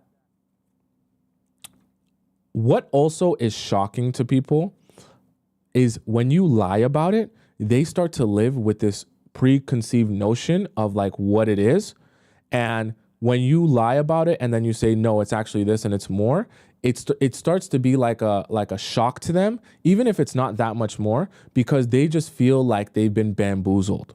Even if it's nothing, okay? Like nothing, like not that much of a serious exaggeration. This is why I say it's almost like the in business and in sales, they teach you this really interesting trick in psychology in the business of sales, that when you're selling to someone, you give them the really high extreme price first, and that's really unrealistic. And then you downscale it by giving them the real price that you actually want to sell them to them afterwards. Why? Because in comparison to the really crazy price up here, it's going to seem like nothing, right? So when I tell you, hey, you know, a lot of people pay $10,000 for this package, but for you and the special offer I'm going to do for you, you're only going to pay $2,000. When I say $2,000 after I just said $10,000, it sounds like a bargain. But if I told you, hey, by the way, you know, I have to be honest with you, this costs a lot of money. It is a whole $2,000. You're going to be like, $2,000, right? And there's a psychology to that. So I say that to say, when you start off low and you lie about that and then you tell them something more, it's always going to seem bigger because it's like, oh, but I thought it was less and you lied about to me. And now I'm realizing that it's more than that. And they're just going to, right? They're just going to spiral. You don't want that. Okay. Just be honest or just table it for later. So now I'm confused. I think it's an inappropriate question, right? Like you said, one of the good answers I found, was to answer the question with what's your salary? Don't do that. All of this stuff, this is gimmicks. I don't do gimmicks on the show. Don't do the, oh, what's your body count? Stop that. It's just a waste of time. Be a mature adult. Tell him that you want to have the conversation. You just want to table it till after you guys establish your chemistry and if you guys want to continue dating each other. And that's definitely a conversation you have down the line as a deeper conversation. There's nothing wrong about that. That's a mature way to approach it. None of those gimmicks, that the gimmicks are going to only end you up in a horrible place. Don't do gimmicks, okay? It's a funny comeback, but it's a gimmick, okay? How much money will you spend on me to show it's not appropriate to ask, okay? I mean, yeah, funny, ha, ha, ha, but like it's a gimmick, okay? Don't do that. Just be a mature adult. I'll have this conversation with you down the line when I can trust you with the information. And, you know, we're adults and I want that to be something that we talk about seriously. But like, we're on the first date. We don't even know if we like each other yet. Perfectly fine answer for mature adults. Or should I say, I don't want to discuss stuff like this on the first, second, third date, or I don't want to discuss this at all. It shouldn't bother you, but it will raise suspicions. At some point, a guy who thinks he needs to know that still won't let it go, and I will have to give him the number. My question is, should I give him the real number or say 5? Don't feel guilty about lying. Are men so insecure that I have to show this? Is 14 really a lot? Body count is something that's subjective, like I said, simply because 14 could be a lot if all 14 are all of his best friends. 14 could also not be a lot if all 14 are people that he's never met and will never meet in his life. So realistically, guys could pretend like body count's that important, but it's really super subjective based on how much is that really going to affect his real life. Now, some immature men might be like, oh my God, body count's everything. If it's over 14, I can't sleep. That's just my own perspective. Now, as it relates to this situation where you're talking about what's the best answer, like I said before, you tell him that you do want to have this conversation. You don't want to say, I never want to have the conversation. I do want to have the conversation, and I want to be completely honest about that conversation. But I think right now, for where we are, it's best served for us to figure out if we even like spending time together before we go deeper into conversation like that in our relationship. Because if we don't even know if we have a relationship, why are we talking about stuff like that? And just stand on that. And like I said, a mature adult man who knows about life and experiences will have no problem with that. The guys who are immature and the guys who are solely basing all of your value on your body count will never be able to absorb the idea that you might have lived a life before them, or that you might want to table this conversation for not being on the first date before you guys know each other's last name, okay? And you might just want to get to know them first. And then when you know that you like them and you want to build with them, then you're honest with them about the situation. There's nothing wrong with that. You're not saying you're going to lie. You're not saying you're never going to tell them. And you're not saying that you're not, you'll never have the conversation or you don't want to have the conversation. All of the things that he wants, he will get the answers to in due time as the relationship builds and the trust builds. Nothing wrong with that if he plans on being here for the long term, if he plans on building trust with you, and if he plans on building this relationship. A guy who's not planning on building with you will probably have a problem with that. A guy who's not planning on being here for the long term will probably have a problem with that. Or a guy who's immature will probably have a problem with that. But I don't advise you to lie, okay? I definitely don't advise you to lie. And I don't advise you to say you're never going to talk about it, because like that is your romantic partner. And like that is information about you that like I don't think that it's a crime to know. You understand what I'm saying? Like that's just you in your totality. It's not necessarily meant to be like, oh, I want to look down on you so that I know your body count so I can shame you. But like if that's your life partner, I don't think it's a crime if your life partner knows how many bodies you like, how many people you slept with. And I don't think that that's a bad thing. But obviously on a first date where you don't even know if this guy, you actually like him or going to do anything with him, that's not necessary to be talking about. And I understand that 100% wholeheartedly. Okay. All right, guys, that's the show for today. I know we went over again today. We went 3 hours again today. And you don't worry, we have lots of amazing time in the chat. So I love spending all this time with you. All right, guys. If you guys have any more questions for me, feel free to ask them. You can skip the line by going to Relationship Advice Premium. You guys know how to do that. Just go to the link in my bio on TikTok or the link in my description on YouTube. Ask your question in Relationship Advice so you can skip that line.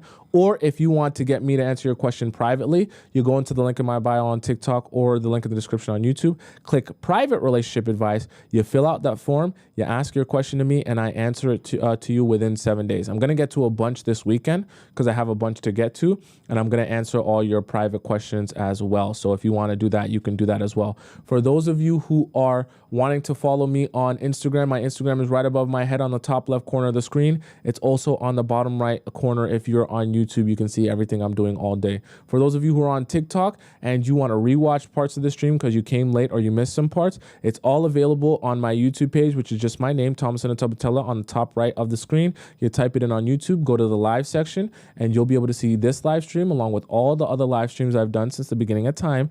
And you'll have the YouTube and the TikTok live chat embedded in the video, so you get all the amazing conversation. All right.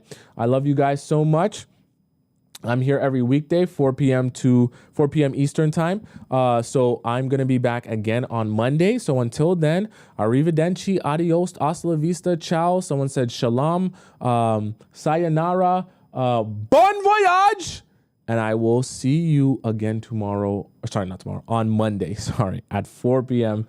Eastern Standard Time. I love you, and I